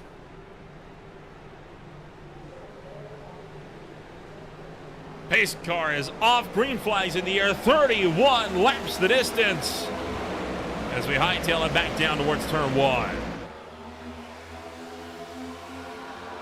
Huge jump from Nazi Major, Jordan Fisher up on top, and they immediately cleared down low for the lead. I was going to say, they would just seem like a little bit of a tandem there, is giving some shades of the mid-2010s in NASCAR, but all that being said and done, the pack catches back up to him, and that's Jeremiah Vincent that's going to catch back up to the bumper of the 82 there. They're going to get a good push down the backstretch here as Jordan Fisher is going to helm the inside with Philip Scott. It's been about 10 cars, I feel like, that we keep saying are, you know, within these top 3 cars in each lane, and that hasn't really changed. Nicholas Coate actually making his way back up here. He fell back a little bit in the mid part of this race, but now making his way back up to the front, and now actually, it looks like the 43 of Terrell Wheeler is able to push himself down to that inside line, causing a little bit of check up there. And you see Mark McFadden is slow, and he's going to get hit from behind by the 31. Jacob Goldman caught up. Now Goldman has a black flag, so he has got to come down pit road here in the next few laps. What the heck is going on here? Randy Schweitzer slowing as he jumps out of the line and goes all the way to the back. These guys, drivers that were further on back there, they just got to hope that they can keep in line and stay in the draft of this front pack. As you can see, it's about only 15 cars in this front pack now. It's back to about, yeah, that is Grant Applegate in the 14th position, but it looks like enough cars are on the inside line stringing it out that maybe some more can join in. But at the front, Nazi Major getting a heck of a push from Jeremiah Vincent to try and make that outside work there. 3 wide in there. It's only 14 cars, but we're still 3 wide battling here with 29 to go. Of course we are. It's Daytona. It would not be Daytona if we didn't get some kind of calamity here in the late going of this one. We've had 2 big ones. What would be one more, right? As everyone trying to scramble contact there. As the 787 Parker Suit Cup given a hit check by Terrell Wheeler.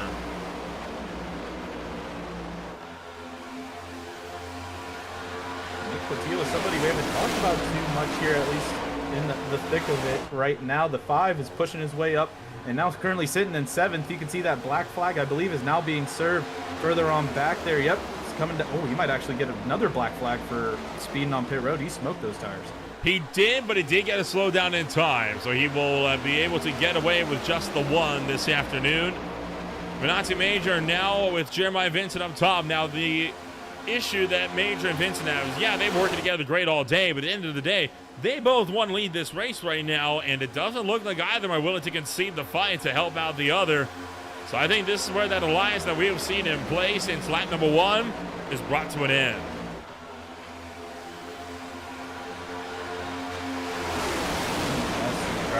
Both lines pretty similar in pace right now. Actually, outside line getting a little finicky coming out of 4. That's going to lose him a lot of momentum, and that's actually going to send, it looks like, Justin Malillo back down the order. Remember, he had to serve that green flag hit, and now actually he's going to be able to stay in this pack and try to work it out as he's sitting in 12th right now in the middle of 3 wide.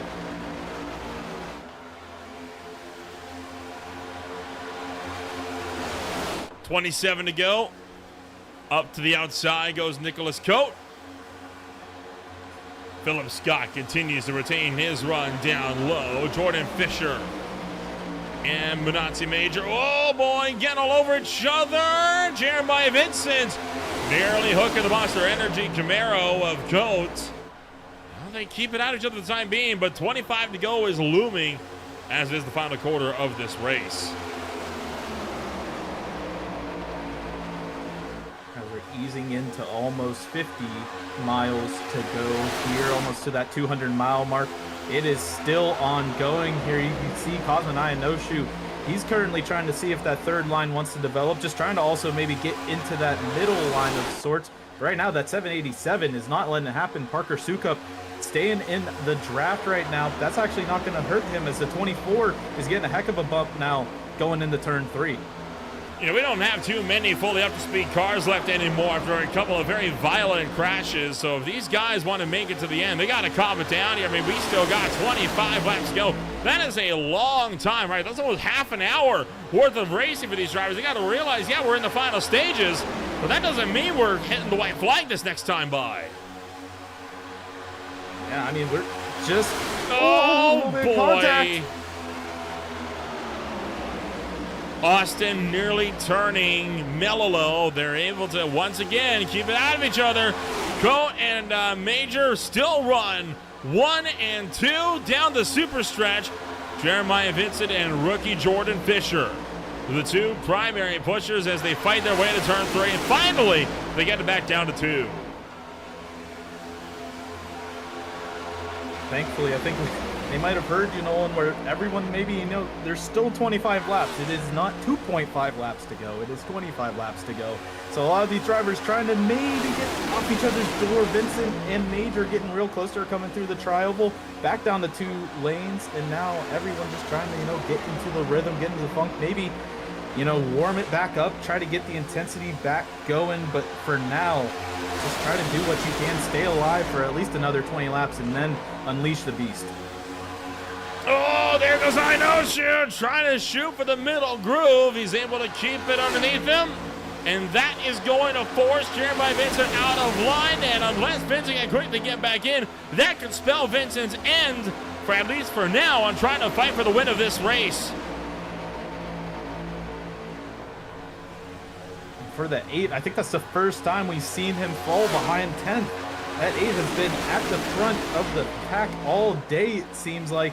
And, you know, the 8 knows how to get his way through the field. So nonetheless, you know, he's fast. He can find his way. But with only 23 to go, he's got to start cooking up that strategy fast, as this lead pack is now cooking up a little bit on this lap traffic. Looks like it, again, back on the backstretch. So thankfully for everyone, can stay straight and not have to worry about getting into out of the turns 3 wide.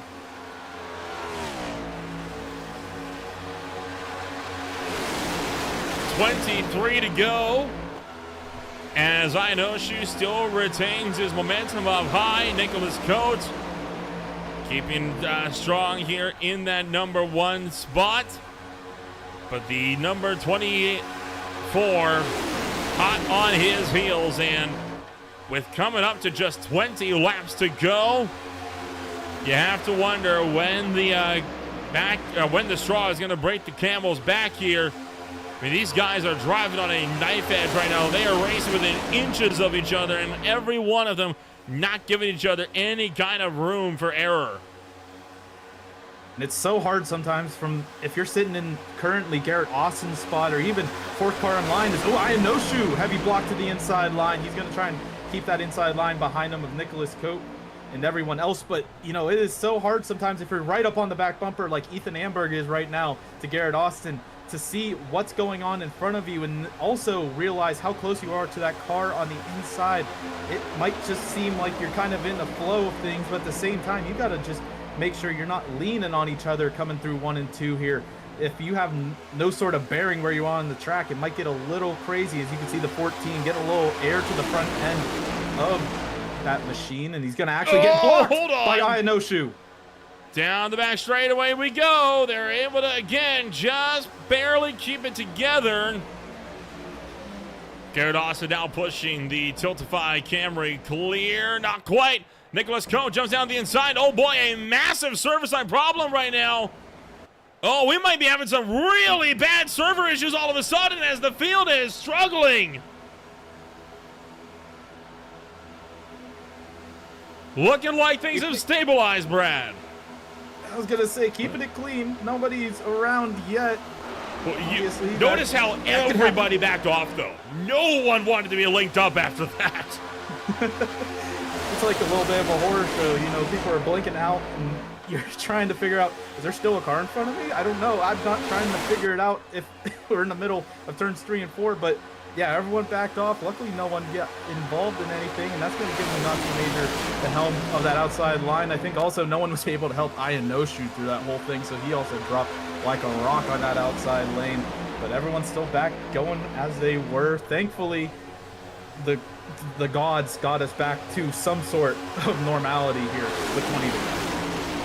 We've had server-side issues cancel races before the show started. We've had them crop up right after races ended, but we've never had it be so bad that the league's ever had to call off a race mid-race before, and we hope that will not be the trend tonight. It looks like whenever the Gremlins were, they've gotten themselves stabilized, but you can tell from the reaction that everybody got the same bug there for a split second, and a good thing that it resolved itself in short order. We easily could have had our, fifth caution of the night, sorry. And now they're unfazed, packed up with each other, and they're ready to duke it out all over again with under 20 to go. Getting into the final 50 laps here in Daytona. This is when we expect the aggressiveness to obviously ramp up.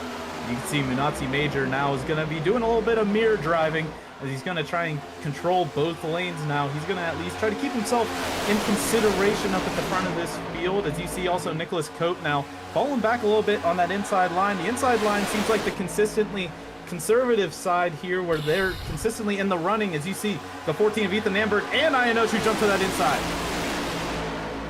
Can they hold it? The ever big ticket question. Ian No Shoe links up once again with Ethan Amberg. Now it's Garrett Austin who looks to push Nazi Major up on the top shelf.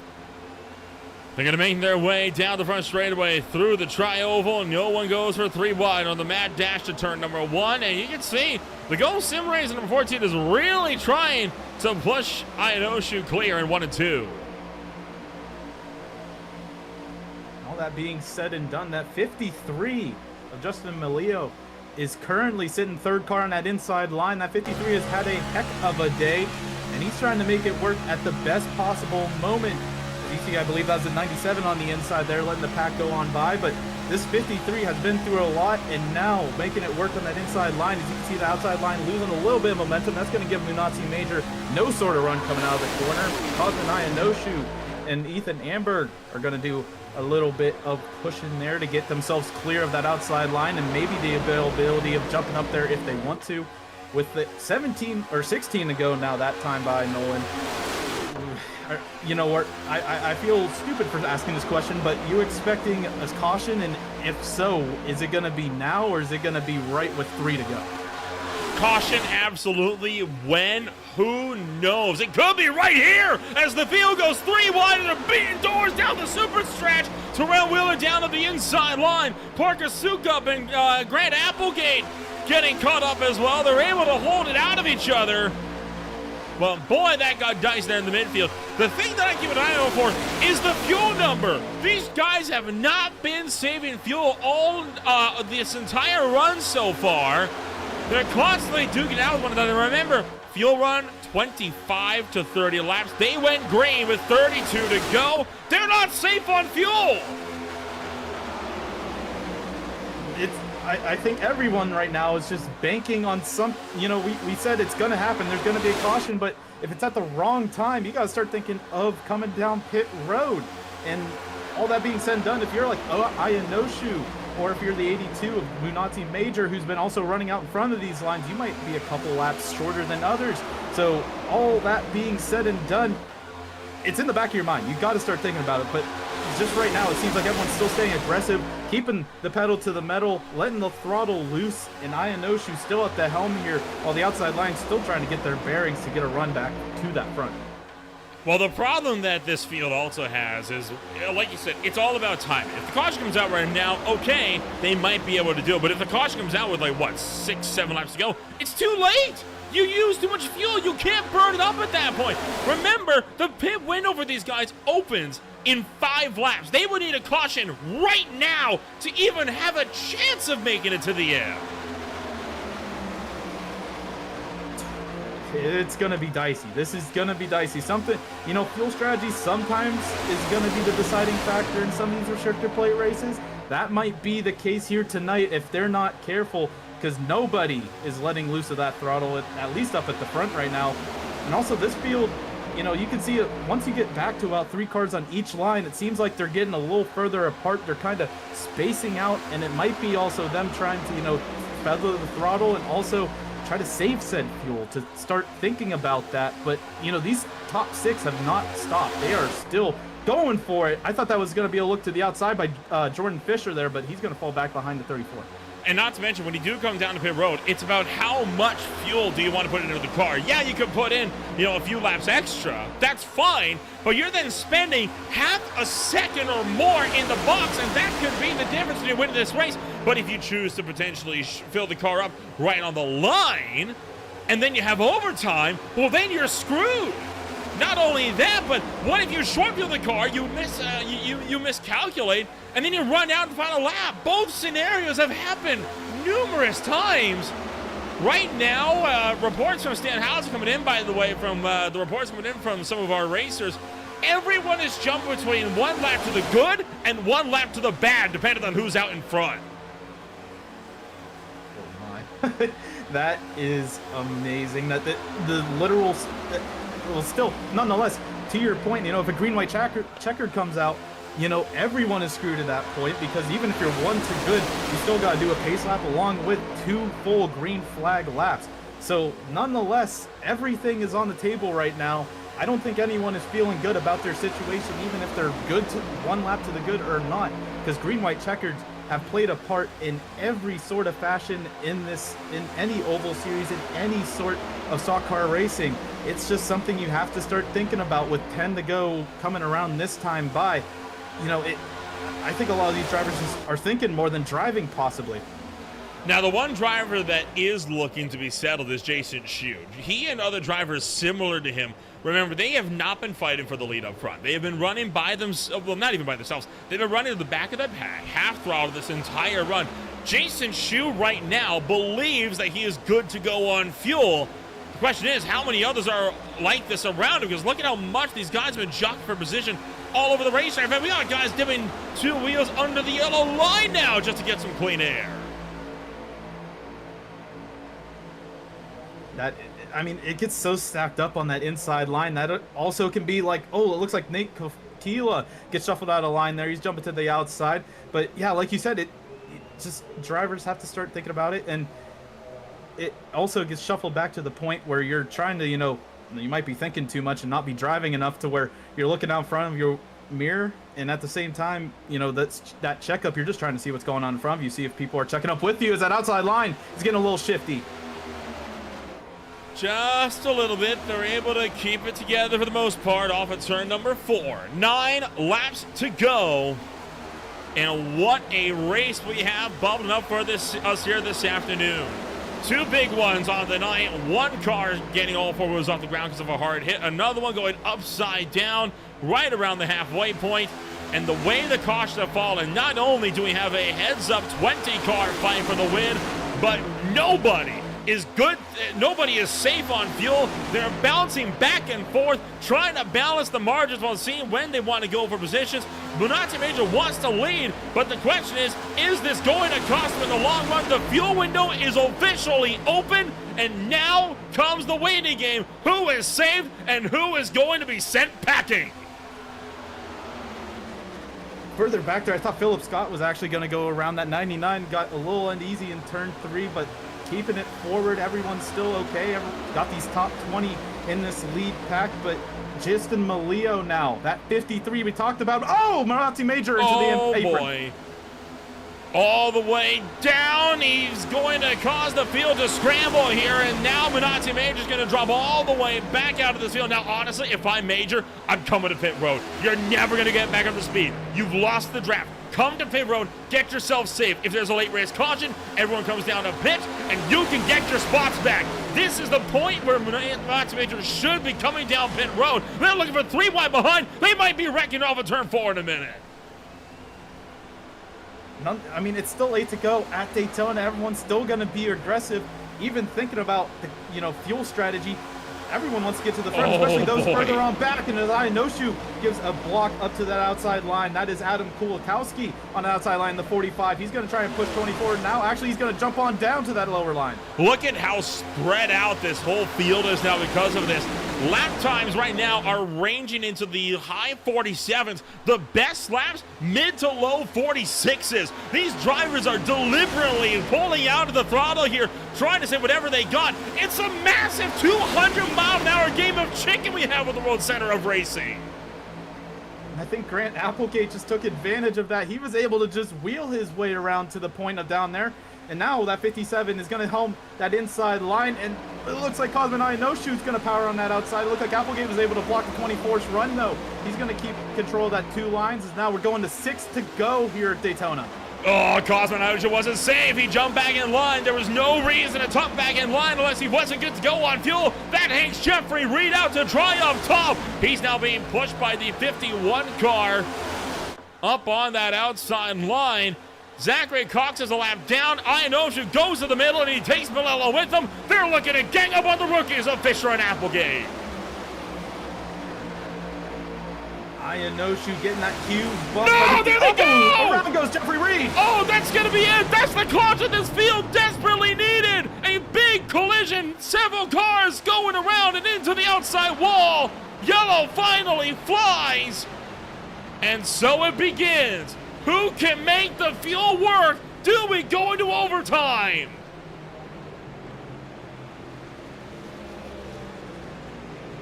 A lot of people saved by that. No matter if you were currently in the pack or not, we're gonna get them all stacked up again. But some yellow caution laps here. You can save fuel. You can keep extending your duration in your tank. But how far is that going to get you if you're somebody like Minardi Major or anyone like that sitting at the front right now? No doubt, guys like Ionoshu have immediately put in the clutch to try and see if they can make this work. Take a look back on the third big multi-car pileup of the night, and it happened entering turn number 3 on the Ryan Newman and Associates replay. Jeffrey Reed was looking strong. Garrett Austin, I think, got sucked into him a bit. And it's on. Zachary Cox also involved there, and just everyone gets stacked up. Pretty much anybody that was about 7th on back gets stacked up. Ooh, hard hit for Austin there coming out of 4. And just a parking lot coming out of turn 4. Another parking lot, to say the least, here in Daytona. And on the final stages, for a lot of drivers, if you weren't involved, a sigh of relief. At speed.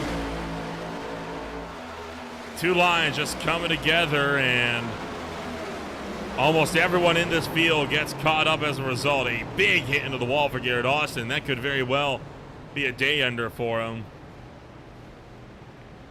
This has changed the whole outlook of this race, and Cosmo Inosha is coming to pit road. He was not going to be safe on fuel. That or he is trying to set himself up for a potential attempt at overtime here. Same story for a lot of drivers, but as we expected here, Brad, quite a few drivers are going to look to stay out on the racetrack. Applegate, Fisher, Cotilla, Suka, Cote, Hunter, Wheeler, McFadden, Mello, all staying out. Mello did come down pit road, so 8th place on up. Remain on the racetrack. The only way we don't go into overtime is if we go 1 to green this time by. And I feel like a lot of the drivers, really Grant Applegate has been daring today, and that 57, I think is just, at this point, pushing in the clutch. Everyone also, obviously in the top 8, pushing in that clutch, because you want to start the season off right, and, sometimes that means putting all your chips into one bucket or pushing it to the extreme here and just hoping, once we go to 1 to green here, just hoping we have a green-white checkered and you don't have to worry about fuel at all. But, at the same time, Inoshu only fell back to 11th. That is 6th row. So the 24 still has to battle through a lot of drivers with only 2 to go potentially. That's just going to be hard to get through anybody without causing a wreck. And at the same time, we're going to see some 3-wide action. I think we're going to see some absolute daring moves here by those drivers that just came into the pits knowing they can make it to the end. So the problem that the top 8 have right now, Mello and Inosha Major, they now have a guaranteed surplus on fuel. They know they can go the distance. If Applegate, Fisher, and others cannot push to the max, they are going to get absolutely mugged off of the line here. And if this race does go into overtime, they're not going to make it. They cannot save that much fuel. They physically cannot. This lap here would be the last traditional green flag lap where you could stretch that fuel tank, and they still have 2 to go. Their one saving grace is we're under the yellow flag. If they were not under the caution, there was no way they were going to make it to the end.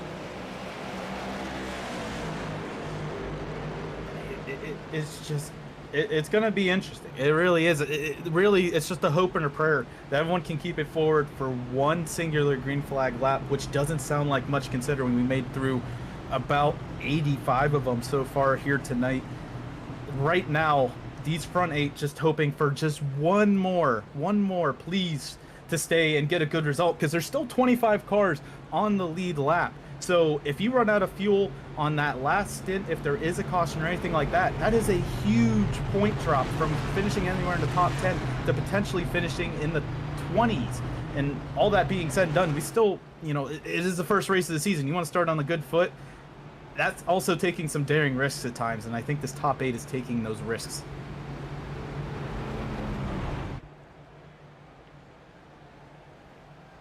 Grant Applegate on the outside line for the restart. Jordan Fisher on the inside. Sukup in 3rd. Cotilla back in 4th. Cote, Hunter, Wheeler, McFadden, Easterday. Those are the drivers that have not come down pit road under this latest yellow flag.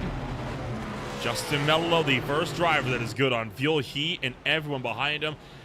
Jason Shu, Adam Kulikowski, both have black flags to serve. They will both be forced to come down pit road. They will not be able to contend for a win this afternoon. 2 laps, 5 miles, unless we get overtime. Applegate will lead the field. The iRacing pace car will make its sharp left-hand turn back into pit road for what could be the final time. It's all-out aggression versus last desperate fuel mileage into the United Randall's restart zone. Which strategy wins? Green flags in the air. Applegate ducks to that inside line. Everyone's going to try and get to the inside line to keep at least some sort of positioning. That outside line's going to fall apart here. Sukup is going to be helming that outside line, but really these top 2 have gotten out to a huge jump here, and that's going to be the detriment as the rest of the field's going to catch right back up to them. Oh, look out. You got Parker Sukup starting to flicker on that outside line. Stacey Hunter's going to go high. They're going to abandon Sukup in the middle. Does anyone go with Hunter into that 3rd groove? Yes, they do. They got Mello up there. Moves being made up front. Cotilla trying to jump to the front. Trouble turn number 3. And around hard into the wall. Multiple cars around. Mello and Sukup bring the caution out. It's overtime. And that has just ended Applegate's chances on trying to go for a win unless he can somehow save the fuel into overtime.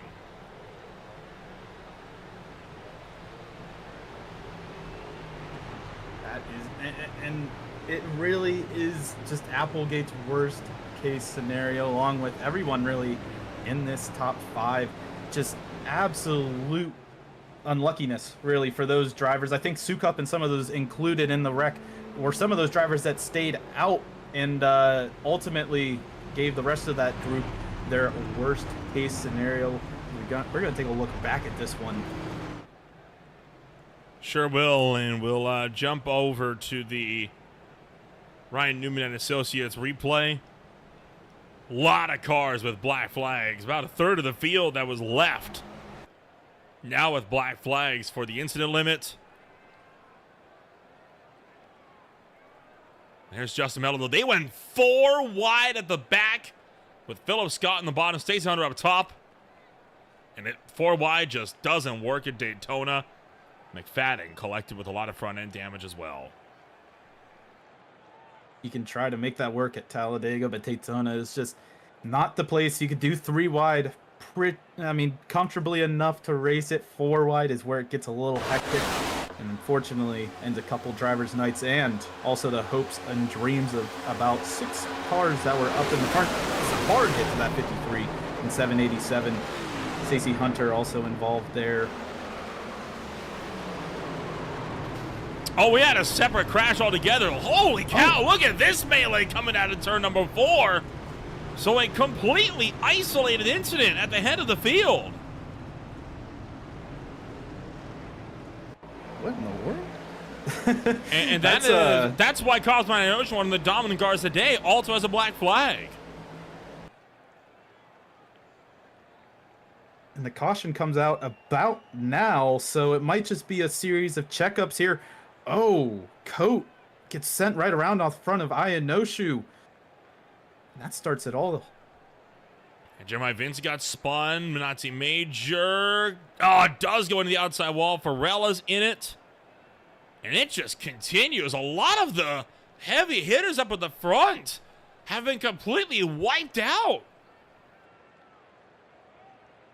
And like it or not, they might have to come down pit road like you saw Ayanoshu right there, just to get the repairs done. So even when they took the time to get the fuel that'll get them to the end, they got to come down for getting the damages repaired, and they're going to have to come back on the track here with those damaged race cars. Obviously, that's going to give a lot of fresh faces up here at the front. Like you said, the heavy hitters got involved in that one. But Jeremiah Vincent in that 8, one of the drivers we've talked about all day, still sitting in 3rd. He was involved there, but not enough to where he had to go down pit road. But still, you can see Nate Cotilla in that 5 is going to be helming the field here with Philip Scott in the 99. Boy, a tough ride for a good chunk of this field, and it's going to be overtime at Daytona. Not a restart you're going to want to miss. It's yet another yellow flag, and we'll be back in a moment with the final laps on Green Flag TV. Stay with us.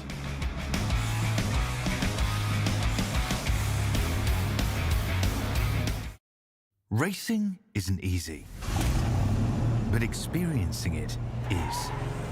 iRacing puts you in the driver's seat with the industry's leading sim racing game. Drive on laser scan replicas of the greatest racing circuits from around the world. Go head-to-head against other drivers chosen by skill-based matchmaking to ensure competitive racing at every level. Compete across all your favorite series. In officially licensed cars, engineered to deliver the most accurate driving experience possible.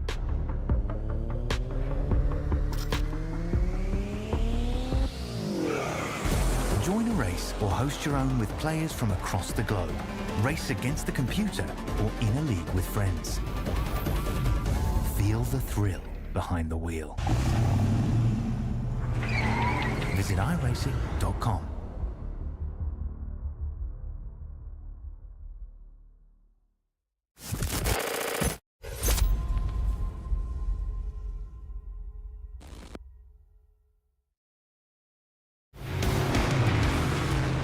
Welcome back to Green Flag TV. It is overtime at Daytona. We have just half a lap to go before the green flag comes out.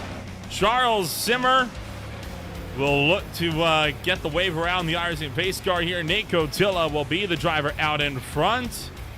And as I say that, Charles Simmers actually jumped ahead of this field here. Technically scored as the race leader. I don't know what's going on here. Trying to check on my side as well. It doesn't. He might be going up. He's coming to pit road. I think he's trying to be cheeky with his black flag. That or he's calling the quits. It is one of the two, but I don't think that's going to fly by IRC standards. I'd imagine he is just going to try to take it easy from here on out and see the field draw to a close. That's definitely a pass before the yellow, but it is Philip Scott who will lead us back to green here.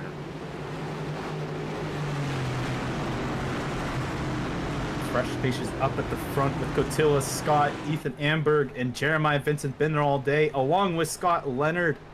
A lot of these drivers also have black flags, which is to note. Some drivers further on back in the pack as we are green yet again here in Daytona. Green flag back into the air. As it's going to be quite a rumble here. And I tell you what, Cotilla, Vincent, Scott, Amberg, and Leonard, top 5 are all in it. Only one driver here has stayed out, and that is Nate Cotilla, trying to go for what would be his first ever race win in Speed Cup Series competition. Jeremiah Vincent trying to pull to the front as Nate Cotilla seeing if he can't get a run going here. What a story that would be, and what a milestone for Cotilla. Ethan Amberg's trying to make that promise happen here. The 14 all up on the back bumper of the 5 as they come through 3 and 4. But that outside lane's going to get established here. You can see a couple cars taking the black flag now. It's going to be quite the struggle. The pack coming around. It's white flag this time by. Does Nate Cotilla have what it takes to pull off the field here? Coming towards the tail end of this one. It's going to be quite a run here. It's a driver of Nate Cotilla out in front. Ethan Amberg right behind him. Cotilla, a driver that races by joystick because he has cerebral palsy. Can he pull off his first ever Speed Cup Series win? Amberg to the top side. Vincent trying to make it 3. No one going with the number 5. Scott Leonard shoved into the back of the number 5. Turn number 3 for the final time today. Cotilla bangs doors with Amberg. Down to 3 and 4. Vincent up the middle. 3 wide for the lead. Looking for 4. Over turn number 4 this time by. Cotilla down to the stripe. Closing. The gap's closing, but it won't close quick enough. Nate Cotilla, you have done it. Cotilla with his first ever Speed Cup Series win. And what a day for the number 5. In dramatic fashion, he just kept it to the low side and punched his ticket all the way through 3 and 4. That was amazing. Everyone was trying to get around the number 5, but all that being said and done, he only had to just hold that bottom line and keep going forward. A great win for Cotilla. It is a storybook ending at Daytona. Nate Cotilla, the one driver that had faith in the tank, the one driver that stayed out entering overtime. Cotilla has had quite a checkered history in the Speed Cup Series. It is his 46th start. His finishes have been all over the map, but over the years, he has grown better and better and better as time has gone along. His best finishes come from 2 7th-place runs in October and February of Daytona. And for a driver with cerebral palsy, I cannot understand enough how much of an achievement it is. It is hard enough to win. It is even harder with a condition like that. Holy cow, Nate. You could not have scripted that if you tried.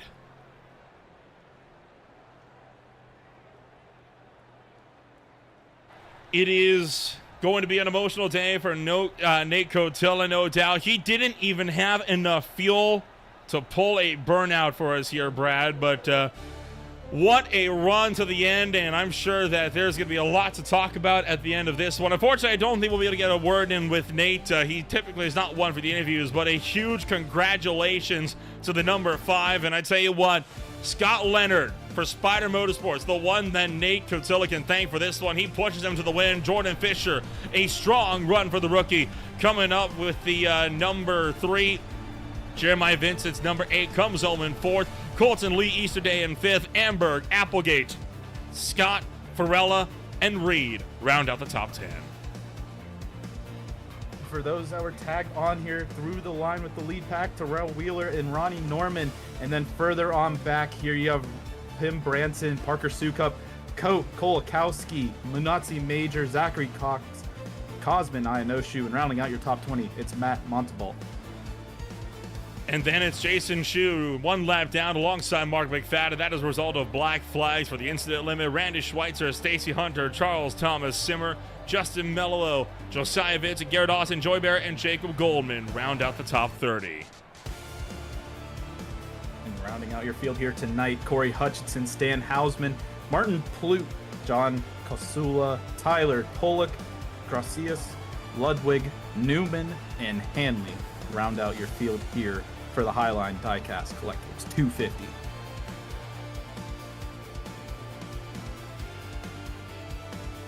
Man, oh man, no words here this afternoon as the field puts together one hell of a show to kick off the 2026 season.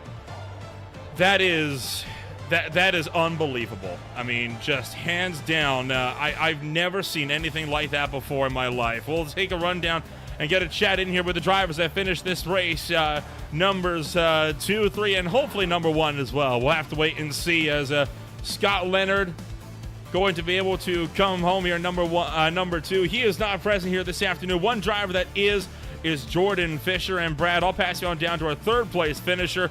Jordan Fisher comes home third in his first ever Points Speed Cup Series start. A great finish for him. Well, Jordan, it was a hectic one to say the least at the line there. But really, your whole day, it seemed like, was up at the front. How was that 35 feeling from the start to the end? Well, it was feeling pretty good. Obviously, we were able to keep that 35 up front all race, and just kind of holding that track position. Obviously, it was kind of a game of saving fuel at the end there, so just kind of trying to put my car in the right place. I don't necessarily need to win this race. You know, it's a plate track, obviously, but just getting a solid finish. Obviously, getting a P3 is probably better than I expected, so I was very pleased with that. And through it all, you did touch to the point of, fuel conservation.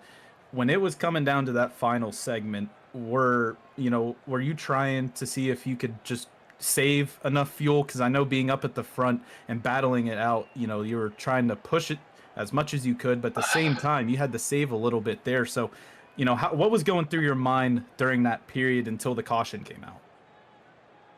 That might have been with like the one and only few times where I actually did not want to be pushing somebody and be like the third or fourth car in line just to actually save some fuel. So it was a really tough situation because I got a really good start being on the outside with majors, and so we just kind of pulled out from there. So I was just kind of pushing there. So we definitely, the cautions kind of came out at the right time, but obviously we didn't need the last one where that kind of forced us to pit and get some fuel. It was a really, really risky game there where I was trying to decide if I wanted to stop on that last one or not, and felt like it was safe just to make sure I get the fuel to get the car to the end of the race. And, first points paying race here in the Speed Cup Series. And also with that, next week we go to Echo Park. How does this podium give you that, or how's the momentum from the podium going to pole vault you here going into Echo Park and really through this entire season? I think we're set up pretty well to have a lot of success in this league. I know obviously we got another plate track race next week, but then we started doing some road course racing and some intermediate, started actually using the brakes and all that. So I am really, really excited to put on a show for you guys out there. So the competition is definitely elite out there, and it's going to be really exciting the rest of the season. Congratulations again, Jordan, for making the podium, and thank you for joining up in the booth. But before we let you go, is there anyone you'd like to shout out? Yeah, I want to shout out Fish Speed Brakes. We were able to debut the TI Racing Fish Speed Brakes livery out there with Grant. Applegate was repping the 57 Fish Speed Brakes, so I just create like a server where I post my own master cylinder and brake buys for this next gen fix, because it's a very popular league community car, and so I drive this car a lot. Very passionate about it. Do a lot of laps in it. So always have little suggestions. You're more than welcome. Anybody's welcome to join that server. Just let me know. And everybody for watching, family, friends, everybody out there, Grant for racing with me as my teammate, and you guys always put on a great show and broadcast. Chris Lewis is my team owner. Huge shout out to Chris, and shout out to TI Racing. Thanks, guys.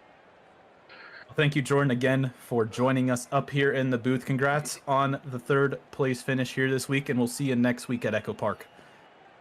You're the fish. And that was a 3rd place finisher, Jordan Fisher, in that 35. And we're going to throw it back up to the booth with Nolan, with a special guest, I think, in the waiting room right now, Nolan. Yeah, we're going to bring up Nate Cotilla and his sponsor, Tom Johnson, joining us up here in the broadcast booth. And, I mean, this has been a day of emotions, and I'm sure that the emotions are running high in the Highline Motorsports camp. So, overall, talk us about this absolutely historic win today, because it has been quite the journey to see the progress over the last 46 starts.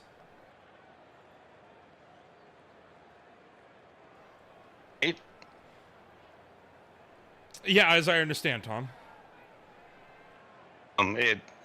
I was just waiting for Nate to say something, but I guess he didn't. But I mean, I've known Nate for almost 9 years. We were just talking about that. We're both disabled.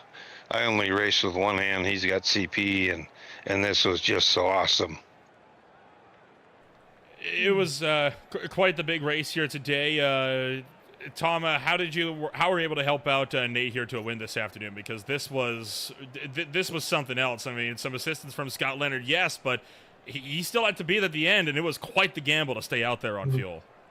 Yeah, fuel strategy was a big thing, you know. I was thinking lap 75 was the last time we put anything in, and I made sure I told Nate to keep in high gear when we had the yellows out and stuff, you know, and he did a heck of a job. He was getting a little worried at the end there, and then he was really worried when he had to start on the top, you know, or thinking he was going to have to start on the top. But then the guy when first had to pit for fuel, so then he got the bottom and got first start, and so he was pretty pleased with that. So. And Nate, kind of talk to us about your journey here on iRacing. I mean, we know it's definitely not easy for you driving that number 5 car. Talk us about your journey that has seen you here today, and I mean, about yourself a little bit, because this has got to be feeling special for you here. Okay.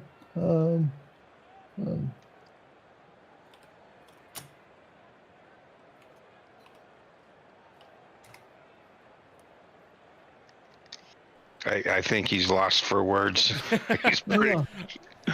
He's pretty pumped, man.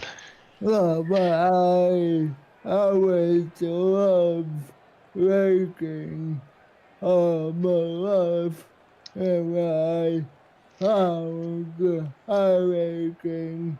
I will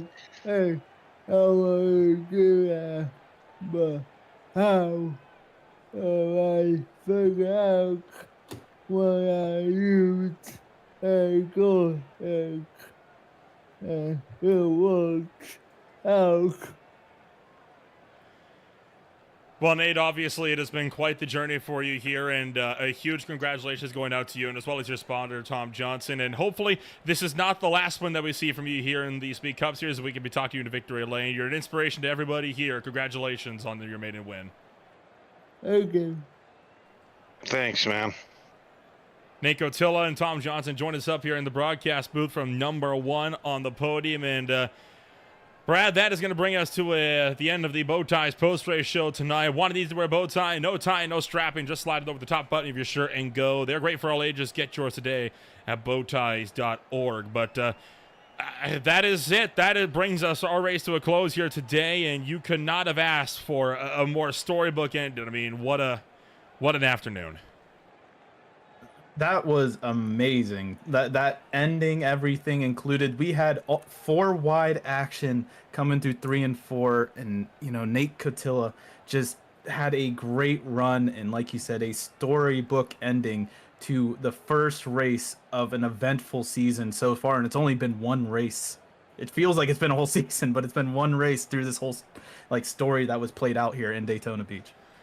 And it is a story that is only just getting started. There is still plenty of more racing action yet to be had over the next few races. When we go racing once again, it is going to be tomorrow afternoon for the Zero Dark Racing League at the Charlotte Roval. SRA is back for more at Texas. The Belgian Sim Racing Federation takes to Spain, while the Collegiate iRacing League Cup Series will also swing back out to the World Center of Racing. High Tide Racing League conquers the Magic Mile, and then Aspire returns after a 1-week break as they kick off the back half of their series as well. If you want to find out more about who we are and what we can offer you, check us out today at www.greenflag.tv today. My name is Little Remble alongside Brad Daniels. Thank you all so much for joining us for what has been an absolutely stellar night of racing action from Daytona. This season is only getting started, and the Speed Cup Series will be back for more next week. Same time, same place on Green Flag TV.